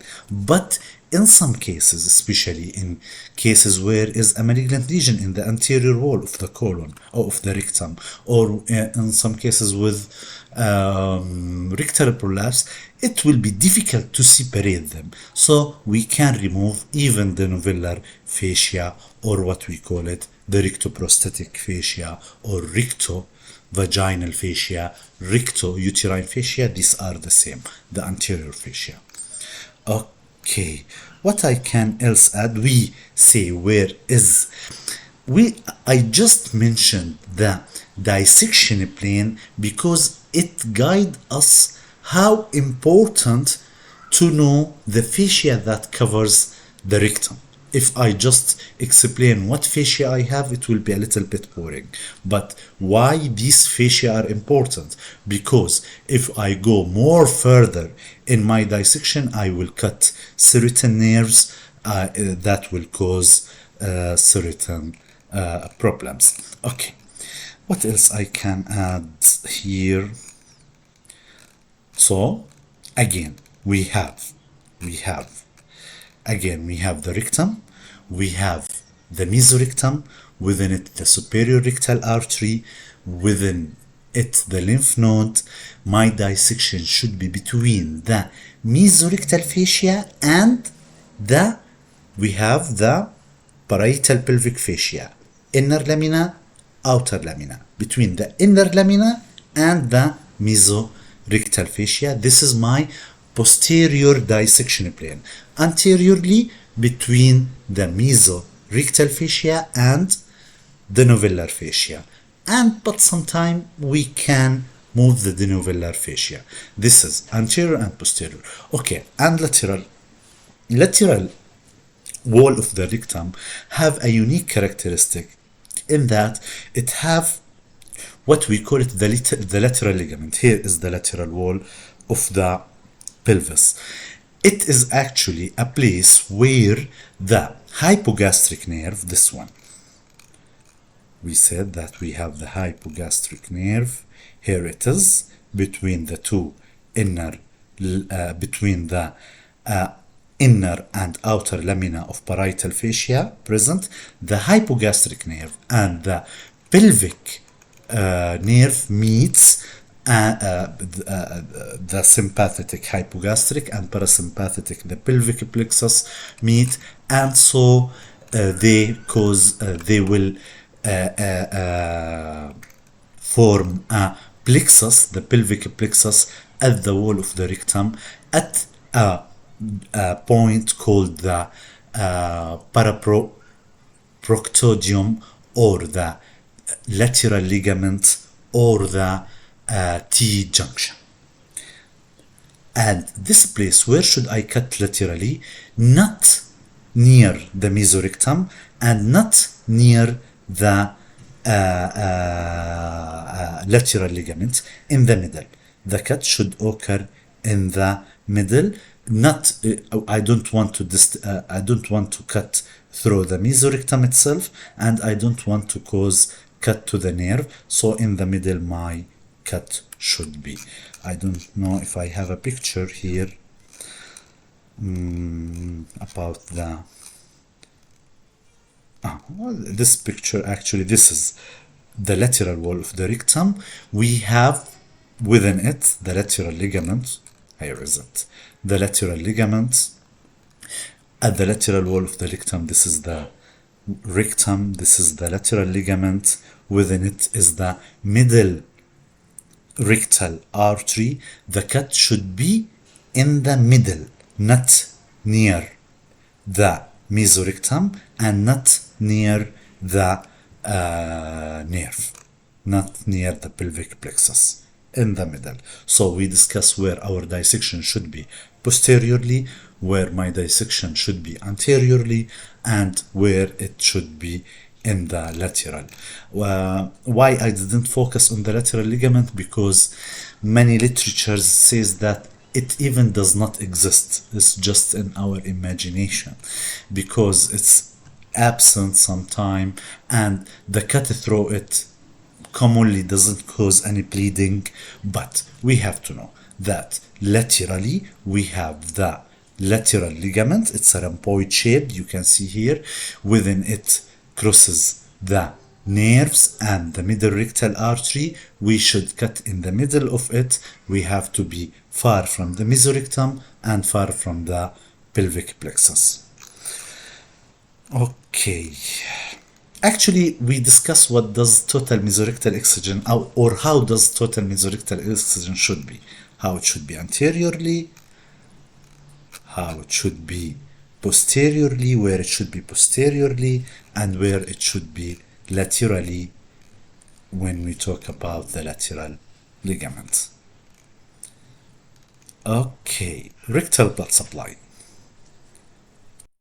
Okay, blood supply to the rectum is by the superior, middle, and inferior rectal arteries, also called the hemorrhoidal artery. You can see here, this is the superior rectal artery. Where is it? It should be this one. Actually, the superior rectal artery is the inferior mesenteric artery. When it crosses over the left iliac artery, it becomes the superior rectal artery. It gives many branches. Of them is the rectosigmoid branch, and it gives also in many patients right and left division. This is the superior rectal artery. This one is the median sacral artery. Actually, it's not our so this is the superior rectal. This is the inferior, the middle rectal artery, and the inferior rectal artery. You can see that they arise from the internal iliac artery. In some literatures, they says that the inferior rectal artery is a branch from the internal pudendal artery, which is a branch of the internal iliac artery. Okay, let's again show you a picture. This is the superior rectal artery.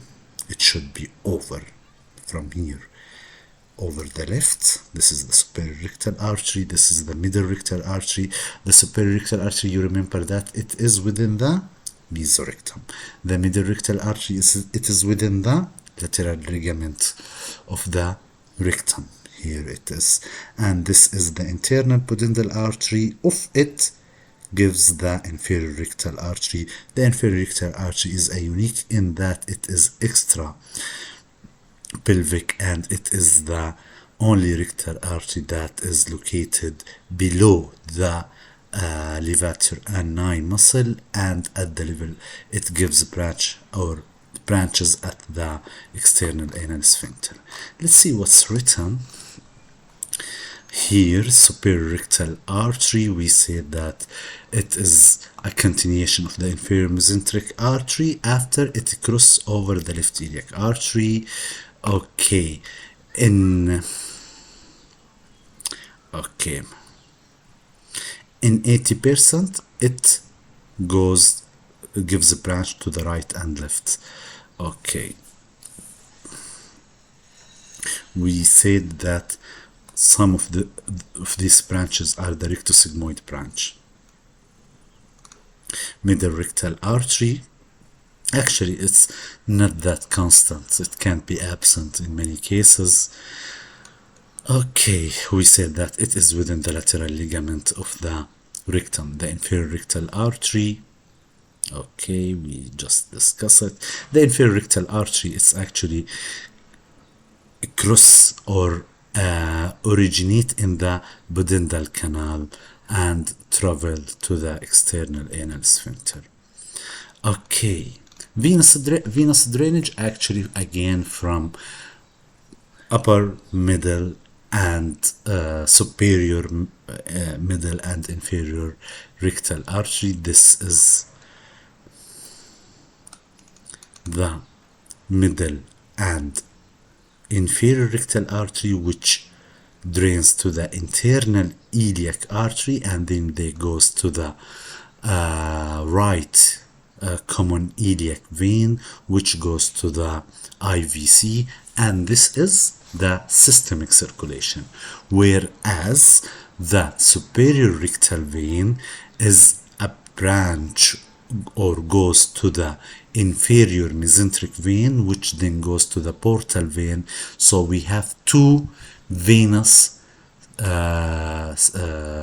system in the drainage of the rectum. This is the systematic drainage, which goes to the ultimately or finally to the IVC, and the superior rectal artery, which goes to the portal vein. Okay, we said that it has both portal and systemic system, and this explains why in some cases of portal hypertension a rectal varices can develop because of the dilatation of the superior rectal or superior hemorrhoidal vein. The lymphatic drainage, it's nice to divide the rectum to two parts. The upper 2/3, which drain to the para-aortic lymph nodes, and the lower third, which drain to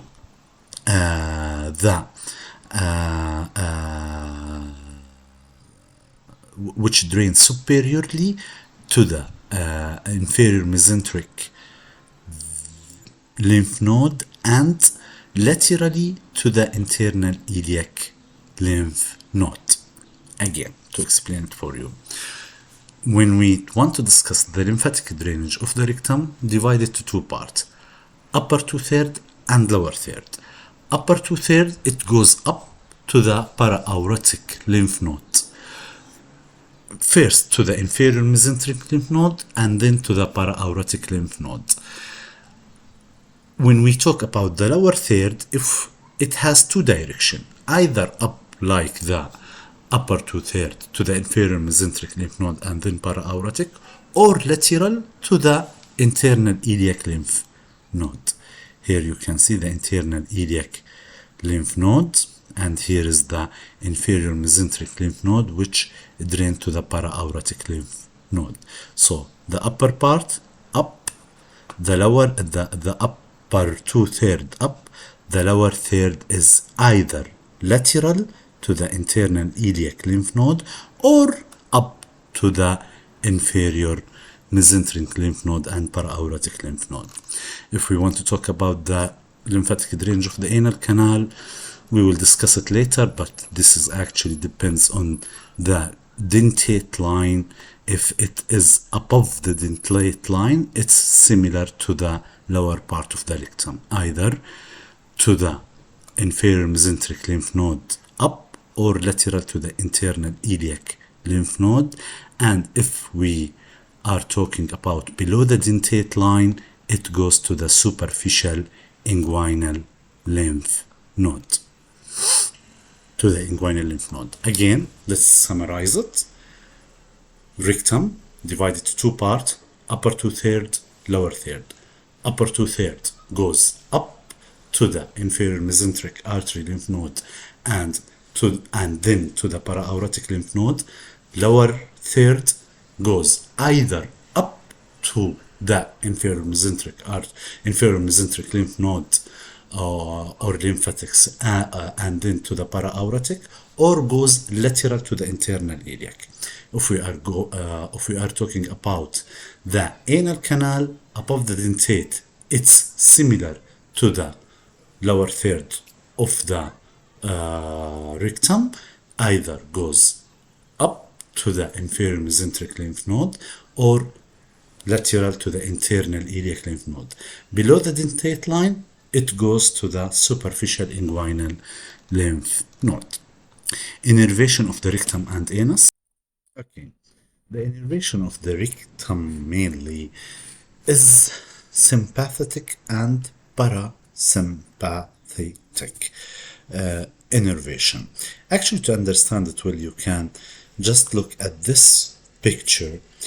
Here you can see that we have different plexuses which have also a surgical significance.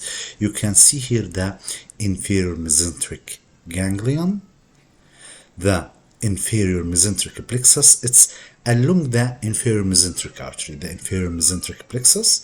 Also, if we go a little bit down, we have the para-aortic nerve plexus. If we go Down we have the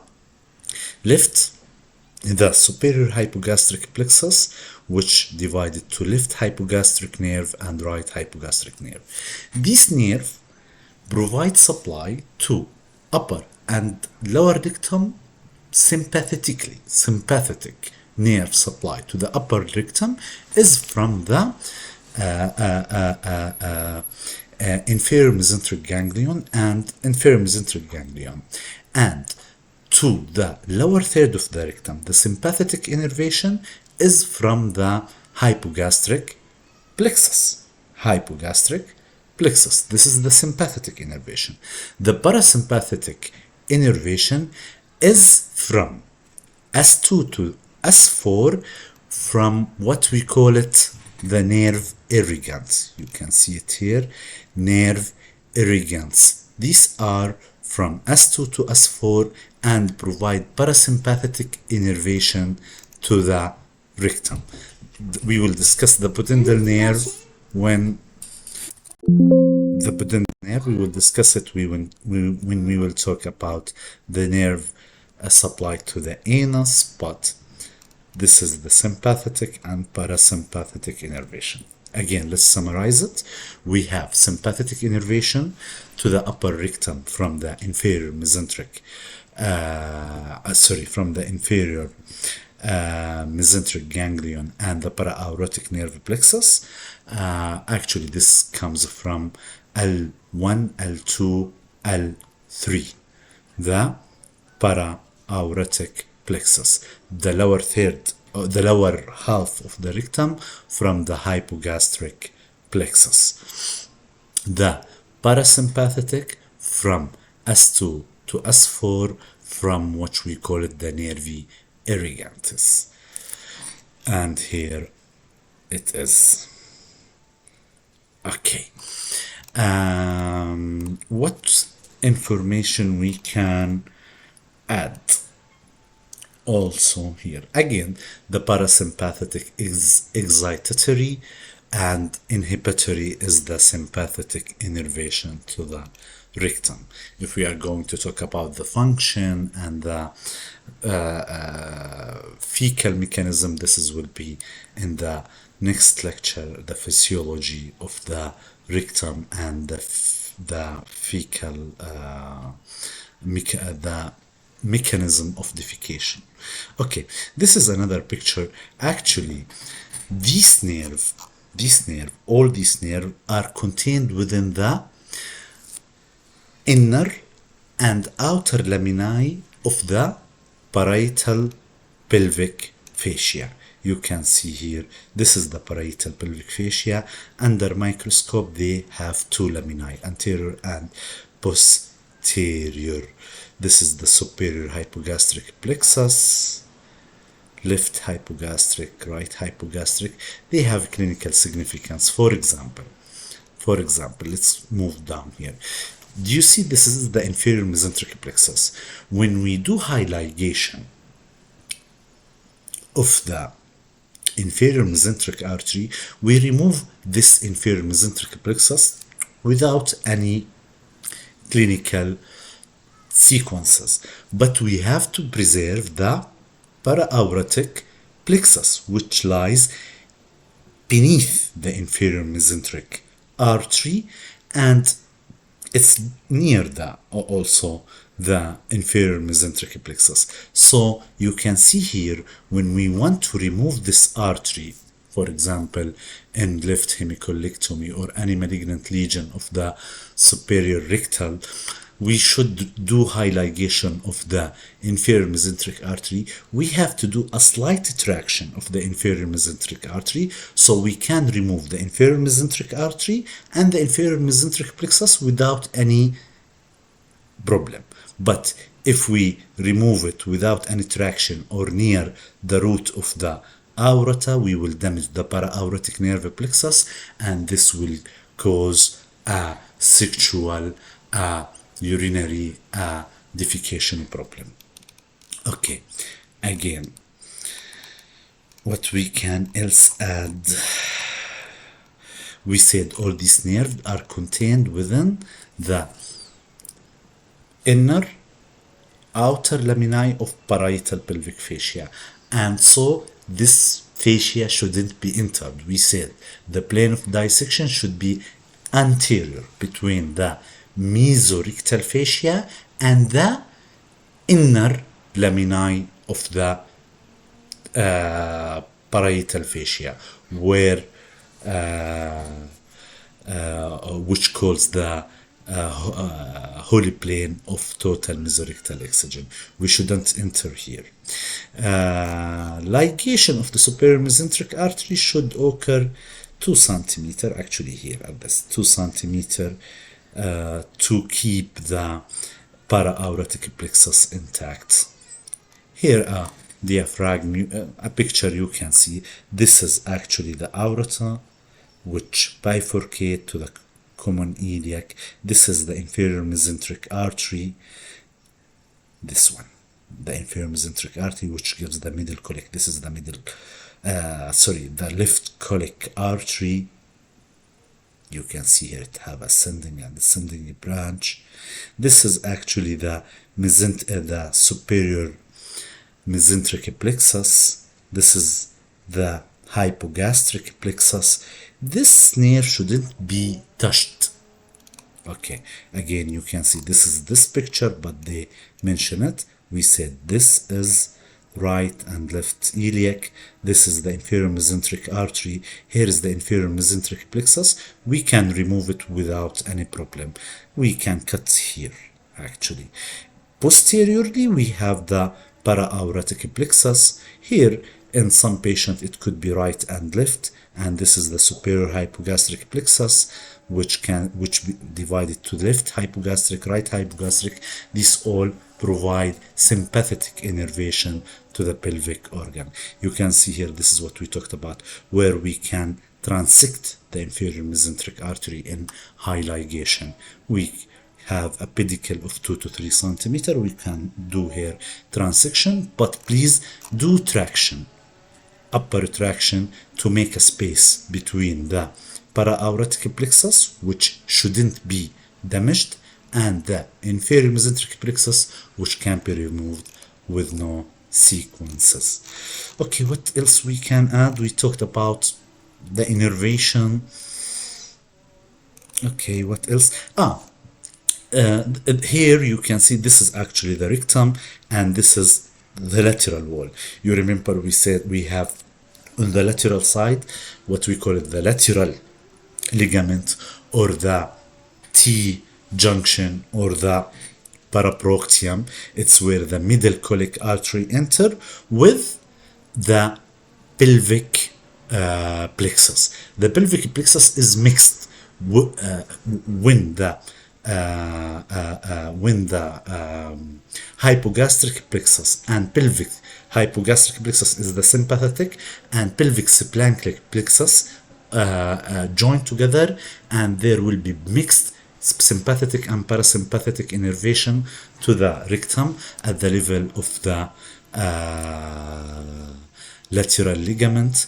We said that at this point the dissection should be in the middle, not near the mesorectum, and not too close to the nerve plexus, in order to avoid any innervation problem to the pelvic organ.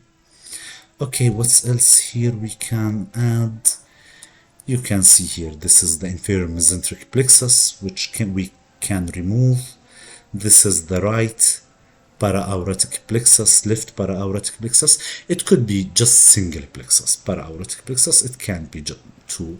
These are within the 2 laminae of parietal fascia. Yes. Okay, this is the superior hypogastric plexus, which provides sympathetic innervation of the lower rectum. It continues. Okay. Now we move to the last part of this lecture, and it's the anatomy of the anal canal and pelvic floor. Okay, and to understand well the anatomy of the anal canal, you have to recognize that we have a surgical and anatomical. Surgical, or functional anal canal and anatomical or embryological anal canal. Okay, actually, to know this, you have to understand that we have two lines that separate this. First, we have the dentate line. You can see here the dentate line. Here it is. Here it is. This is the dentate line. And we have the anorectal line. Here it is. This one. Actually, here it's not mentioned. Let's see if there is this, the anorectal line and the dentate line. Below this region is the anatomical anal canal. This region is the surgical anal canal. Actually, the surgical anal canal is imaginary because it helps us in management of different surgical approach and in the managing of different benign, even benign condition. Okay. Again, the anatomical anal canal is start from the dentate or the pectineal. These are the same. This is the dentate or pectineal anal canal. And distally, this will be the anatomical anal canal. Whereas the surgical anal canal starts from the anorectal ring. The anorectal ring, actually, it's over here. It's where the puborectalis muscle do a sling around the anus. Okay, we said that the surgical anal canal, it is critical to consider during different operation. Of these are the low anterior resection and the fistulotomies treatment. Okay. The surgical anal canal actually consists of 3 or 4 muscles. Here they said the surgical anal canal is the internal anal sphincter, external anal sphincter, and the puborectalis muscle. Actually, we have another 4th muscle we will discuss. You can see this picture just to explain you what's important to know here. First of all, we have this part. This is the internal, the most inner part. This is the internal anal sphincter. These are the wall of the anal canal, actually. The internal anal sphincter, which is a continuation of the circular muscle of the rectum, actually. You can see here, this is the circular muscle, and this is the internal anal sphincter. Actually, it's hard to identify the proximal part or the beginning of the internal anal sphincter because it's a continuation with the circular muscle. This is the external anal sphincter. You can see here that the external anal sphincter, actually we will discuss it in detail in the next few minutes, but it have different parts. You can see here, this is the external anal sphincter. It continues to the puborectalis muscle, and we also have the levator ani muscle. So the levator ani muscle, of them is the puborectalis muscle. The levator ani muscle is 3 different muscles. Here is it. The levator ani muscle, these are the idiococcygeus, pubococcygeus, puborectalis. We will discuss it in the next few minutes. Actually, this is the external anal sphincter. It has 3 different parts. We will discuss it. Okay. You can see, do you see this script over here?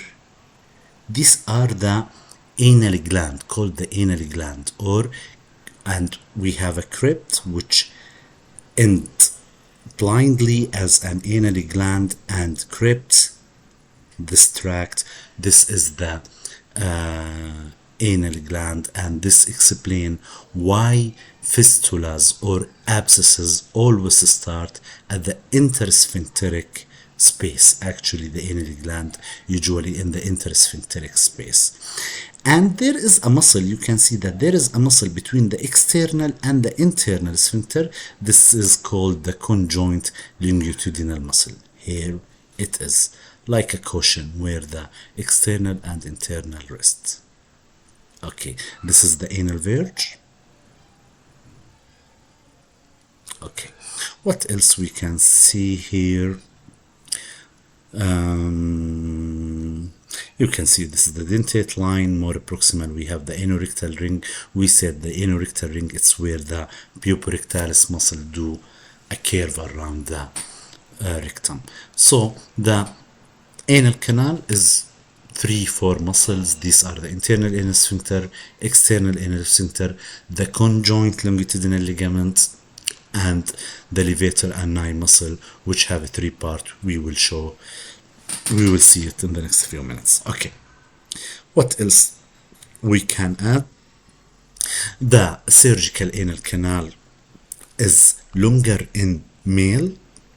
In male, it's about 4.5 centimeter, whereas in female, it's 4 centimeter, and it's constant along the life. It doesn't change with age.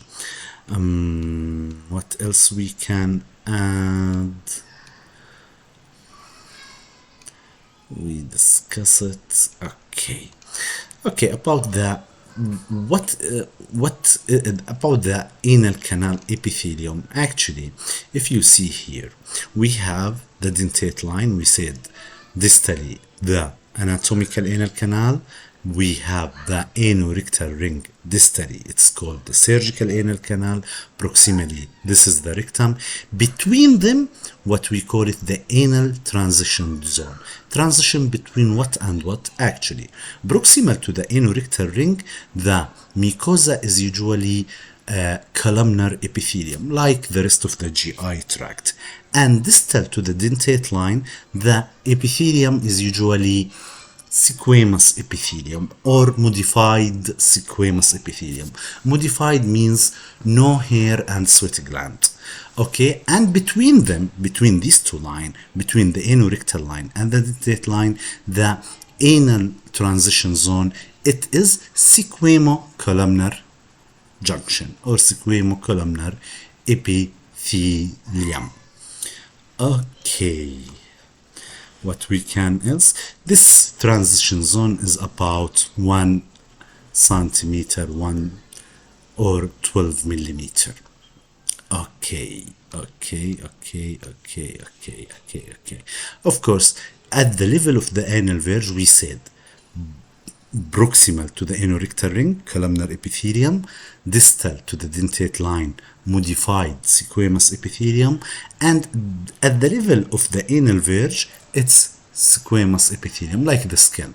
We have sweat gland, we have hair, we have. So, we talked about the crypt or the cryptogland, the gland and the crypts over here, and how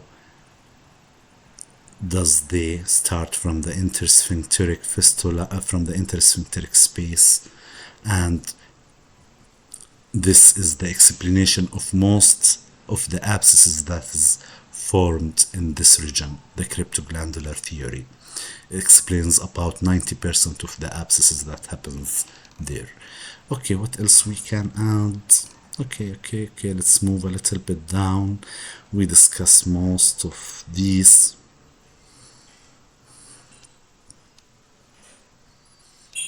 Okay, arterial supply and lymphatic drainage. Actually, in the anal canal, it's nice always to do the pectineal or the dentate line as a reference. So, above the dentate line, you can see here, above the dentate line, the arterial supply is from the superior rectal artery, which is, yes, a branch of the inferior mesenteric artery. Whereas below the dentate line, it is from below the dentate or pectineal line, it's from the middle and inferior rectal or hemorrhoidal artery. Okay. We know that the superior rectal artery is a branch of the inferior mesenteric artery as it crosses over the left common iliac artery. We have the middle rectal artery, and which is a branch of the internal iliac artery. Let's continue. We stopped at the middle and inferior rectal artery. We said that these provide supply below the dentate line, and we mentioned that the middle rectal artery is a branch of the internal iliac artery, and the inferior rectal artery is a branch of the internal pudendal artery, which is a branch of the internal iliac artery. Okay, the lymphatic drainage also according to the pectineal line. I think we discussed this when we talk about the lymphatic drainage of the rectum. We say above the below the dentate line it goes to the superficial inguinal lymph node, and above the pectineal line it goes either laterally to the internal iliac nodes or superiorly to the inferior mesenteric lymph node, and finally to the para-aortic lymph node. The venous drainage, we said also as a reference, we said the pectineal line, and above the pectineal line we have the superior rectal vein, which drain to the inferior mesenteric vein to the portal system, and this may explain why hemorrhoidal varices can or anal varices can develop in cases of portal hypertension. And below the dentate line we have drainage from the middle and inferior rectal vein, which drain to the systemic circulation to the internal iliac vein. You can see this picture. Actually, this is the superior rectal vein to the portal system, and this is the middle and inferior. Where is it? This is the middle, and this is the inferior rectal vein, which drain to the internal iliac vein to the systemic circulation. You can see here that at the level of the mucosa of the rectum we have a plexus of vein, internal venous plexus and external venous plexus. These are responsible for the hemorrhoidal disease. This is how does varices, anal varices looks like.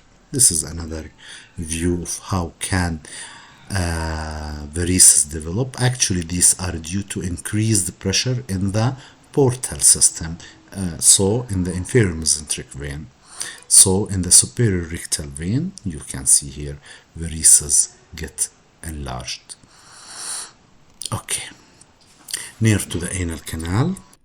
Also, when we discuss the innervation of the anal canal, it's nice to make the pectineal line a reference, and above the pectineal line we have an autonomic innervation, whereas below the dentate line we have somatic innervation. Above the dentate line we have an autonomic innervation through the hypogastric plexus or the inferior hypogastric plexus. This will be sympathetic and parasympathetic. Actually, here we are talking about innervation of the internal anal sphincter. We will discuss the innervation of the external anal sphincter. This will be somatic innervation or voluntary. But above the dentate line, again, above the dentate line, autonomic, parasympathetic, which means it will inhibit the tone of the internal anal sphincter and will facilitate the contraction and allow defecation. The opposite is the sympathetic innervation, when the internal anal sphincter tone will be maintained and continence will be preserved. Above the dentate line, as it's autonomic, so the sensation will be to pressure will be to stretch and distension. But below the dentate line, as it is somatic innervation from a branch from the pudendal nerve, it will be sensitive more to pain, temperature, and touch. Okay, you can see here the pudendal nerve, which is the somatic innervation below the dentate line. It starts from S2, S3, S4 and go through the pudendal canal or Alcock canal to give the, here you can see inferior rectal nerve, which supplies somatic innervation below the dentate line, and it can continue to give the dorsal nerve of the penis in female and clitoris in male and clitoris in female. Okay, actually when we talk about the autonomic innervation, we said it's more sensitive to stretch and distension. There are specialized capsule within the anal wall that receive this stretch and distension, called the Meissner corpuscle, which are sensitive more to touch, Krauss pulp, which are more sensitive to temperature, and the Mazzoni body, which are sensitive to pressure. It's just to remember. Okay, now we will understand more the innervation when we talk about the anal sphincter complex as one entity. The anal sphincter complex is actually 3 muscles or even 4 muscles. If we are talking, you will understand what I mean in the next few minutes. The anal sphincter, we know classically that we have internal and external anal sphincter. Not only, but also we have the conjoint longitudinal muscle. We will see it. We already review it and we will see it in the next few minutes. So the anal sphincter complex is the internal anal sphincter, conjoint longitudinal muscle, the external anal sphincter, and actually this is different according to the literature, because the anal sphincter complex we can add the 4th component, which is the levator ani muscle with its 3 division. But let's just briefly review what does internal anal sphincter mean, what information we have to know about it. Okay, the internal anal sphincter, as we said, it's a continuation. You can see here, this is the internal anal sphincter. It's a continuation of the circular muscle of the rectum. What's here, we should mention that it ends proximal to the external. This is the external, it ends proximal to the external anal sphincter. Actually here at this part we have a groove. I think I mentioned it in one of the picture. So we have a groove here we enter when we do internal sphincterotomy. So the internal anal sphincter is shorter or proximal than the external anal sphincter. Okay, what else we can add about it? It is the internal anal sphincter is about 2 millimeter in thickness and 3.5 centimeter in length. We said that its proximal part is hard to identify because it's a continuation with the circular muscle of the rectum.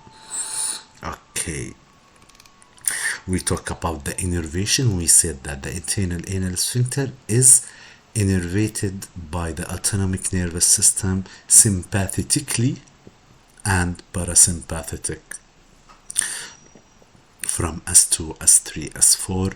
These depends on maintaining the contraction of the internal anal sphincter or relaxing it to allow defecation. Here is a nice information that the internal anal sphincter actually are responsible for the about 50 to 70% of the resting tone or the pressure needed for continence, whereas the hemorrhoid participate in 15% of the pressure needed for continence. So, and also another, it's always maximally contracted. The normal the normal position or the normal feature of it is to be contracted. It's normally contracted to prevent involuntary loss of the stool and flatus.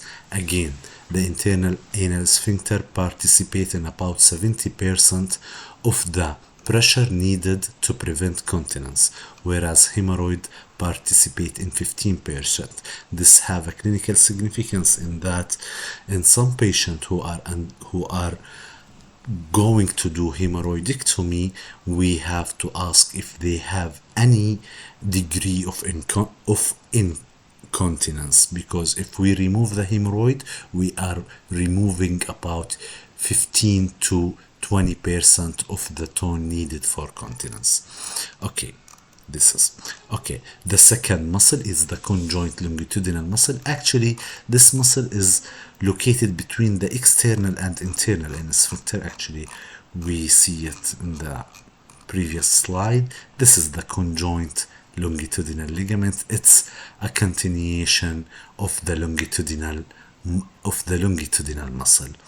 Its significance in that it gives, you see these fibers through the internal anal sphincter, and here also there is a fiber through the external anal sphincter.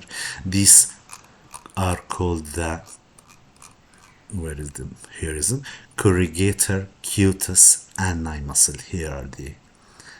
These are extension from the conjoint longitudinal muscle and can transverse obliquely to call what we call them the traits muscle. Its significance, some literature says that they are important in fixation the hemorrhoid in its place, and any damage to this muscle can cause hemorrhoidal diseases such as bleeding, pain, or thrombosis. These are the traits muscle, the lateral extension of the fibers from the conjoint ligament through the internal anal sphincter. The corrugator cutis ani muscle, also fiber from the conjoint but caudally through the external anal sphincter. Okay.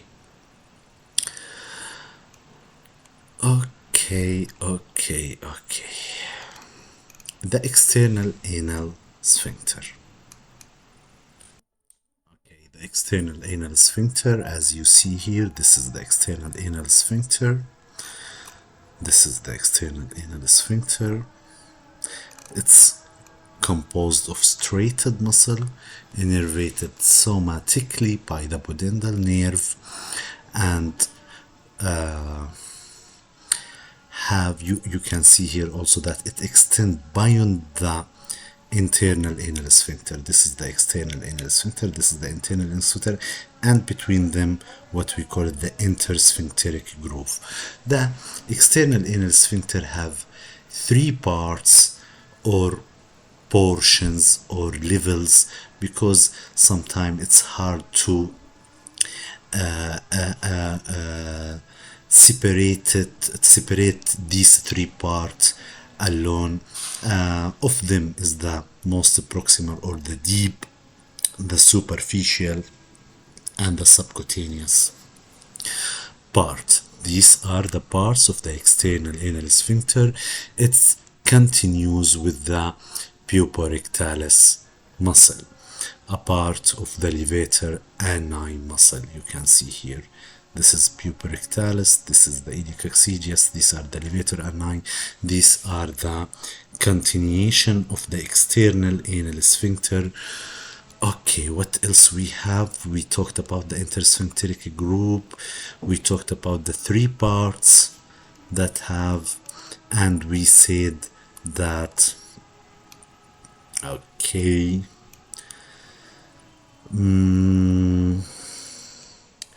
actually here the external anal sphincter and its posterior attachment is the anococcygeal ligament. This is the anococcygeal ligament.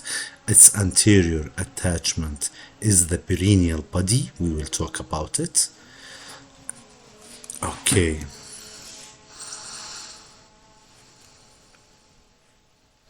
What else we can add about it? The innervation. We said that the external anal sphincter is innervated by the pudendal nerve. The pudendal nerve and its two branches, the rectal branch of the pudendal nerve S2, S3, and the perineal branch of the pudendal nerve S4. So it's somatic innervation, it's voluntary.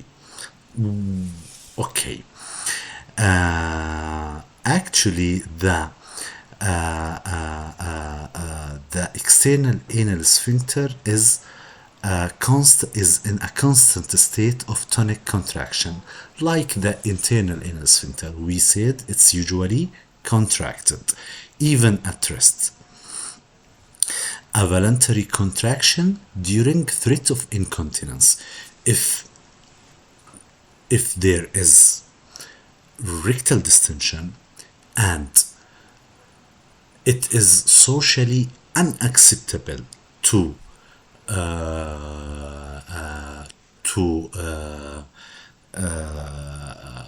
go to the bathroom, so the external anal sphincter voluntarily contracts, and so this will prevent the continence.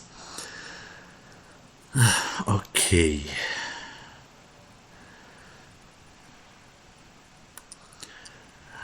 If we have injury to the internal anal sphincter, we will have passive fecal incontinence, unconscious fecal incontinence. Whereas if we have injury to the external anal sphincter, we will have an urge fecal incontinence. We want to go to the bathroom as soon as possible because we cannot consciously prevent or maintain the contraction.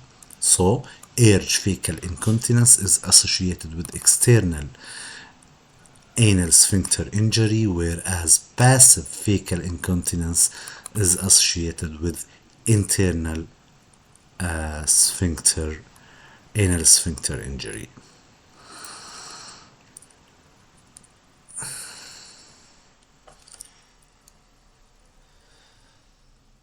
Okay, let's read this sentence. They said, whereas the external anal sphincter play a smaller role in the resting tone when we compare it to the internal. The internal anal sphincter participate in about 70% of the resting tone. The external, no, it's less. The primary contribution to continence involve voluntary or reflexive contraction in response to rectal distension and threat of incontinence. For example, during increase in the intra-abdominal pressure, and it's socially unacceptable to defecate, so we control the external anal sphincter. Here is the hand method to remember the external anal sphincter. These are the three parts: profundus, superficialis, cutaneous, subcutaneous. Okay, this is the levator ani muscle. The hemorrhoid, we discussed the anatomy of the hemorrhoid in the lecture when we talk about the hemorrhoid, but briefly. You have to remember that the hemorrhoid is a normal feature of the human anatomy. We said it participates in the continence mechanism, in about 20% of the continence mechanism. The entirety of hemorrhoid is here. The hemorrhoid are located above and below the dentate line and have three important components. The hemorrhoid. First of all, the lining. The lining internally. The lining, so these are the mucosa or the anoderm. The second is the stroma. The stroma is the blood vessel surrounded by the connective tissue. And third is the anchoring or anchoring connective tissue. These are from the conjoint longitudinal muscle. We said the Treitz muscle. So we have three components of the hemorrhoid. The lining, the stroma, these are the blood vessels, and the anchoring connective tissue. Okay, what we can also add, actually at the level of the stroma here, the stroma, what is it? Artery or vein? Actually it is arteriovenous anastomosis, and it's called the corpus cavernosum recti. You can see here, this is an artery and vein, and this is why during hemorrhoidectomy a pulsatile bleeding happened, because it's artery and vein actually. The perineal body. You can see here the perineal body. This is the perineal body over here. This is the perineal body in female. This is the perineal body in male. It's important in that it is the intersection. You can see here. It is the intersection of about 10 muscles. It's where the external anal sphincter, we said, anteriorly attached, and also the external anal sphincter, and also the superficial transverse perineum and the deep transverse perineum. Actually, these are the superficial, and below it the deep transverse perineum, and also the pulpus spongineus, this one. Actually, it's like a purse string.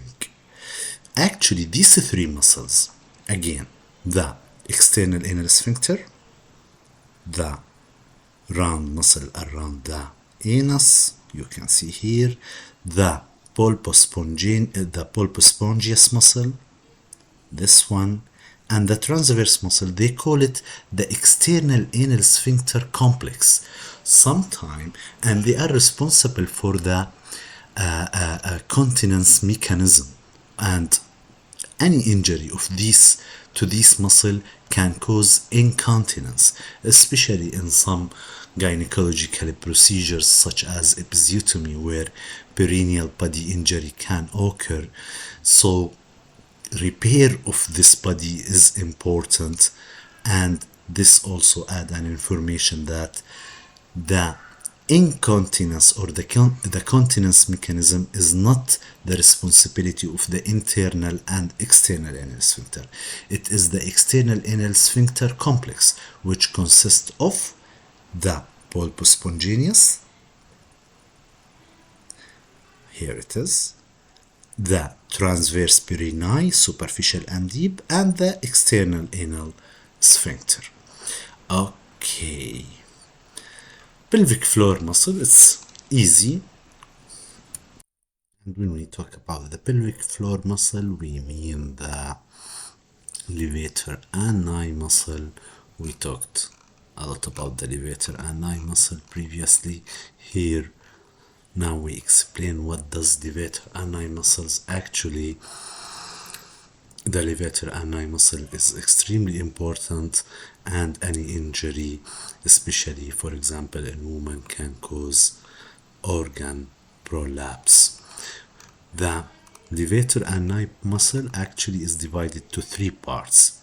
You can see here, this is the rectum over here, and The closest one is the puborectalis. This is the puborectalis muscle, the first part.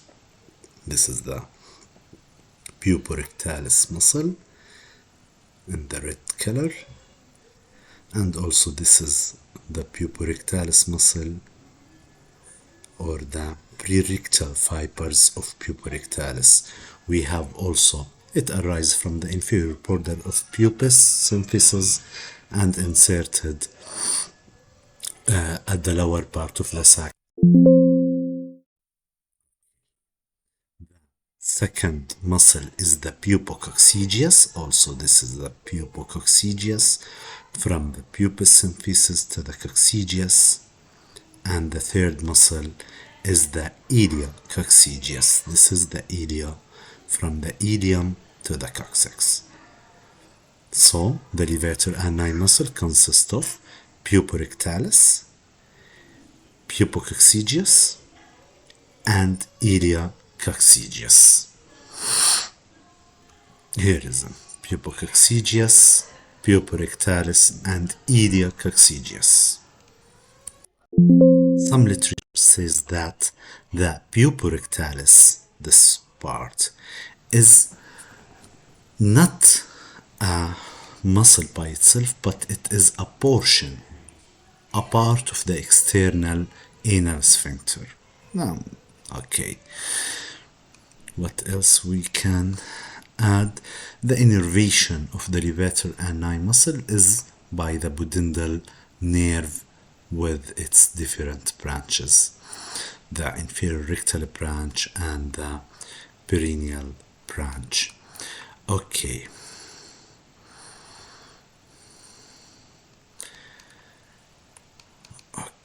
Okay. Again, do we have any picture here? Okay. Puborectalis. Again, this picture, you can see here the levator ani muscle, the puborectalis. Here it is. It's the closest to the rectum. We go far a little bit. We have the pubococcygeus and the iliococcygeus. Okay. What's about the puborectalis? We say that it arises from the symphysis pubis. This is the puborectalis muscle. It causes a sling around the rectum, here where the anorectal ring starts, the beginning of the surgical anal canal, if you remember. Okay.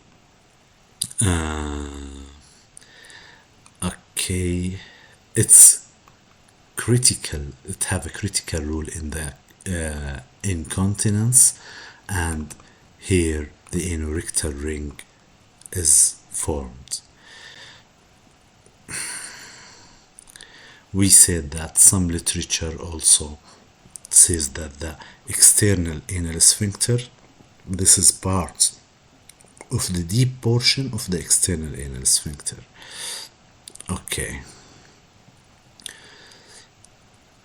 Okay, what else we can add?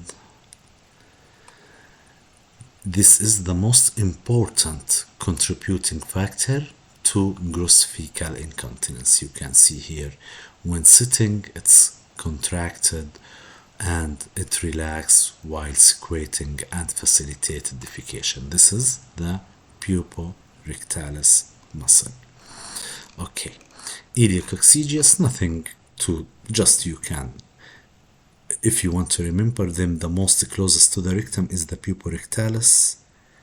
If we go far a little bit, pubococcygeus, and iliococcygeus is the most far from the rectum, and these three muscles cause the levator ani muscle and play a role in pelvic support and incontinence.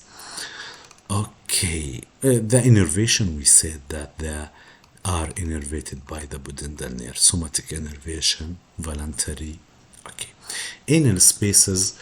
These anal spaces, actually we discussed them in detail when we in the lecture of perianal abscesses. When we talk about anal abscesses and fistulas, we discuss them.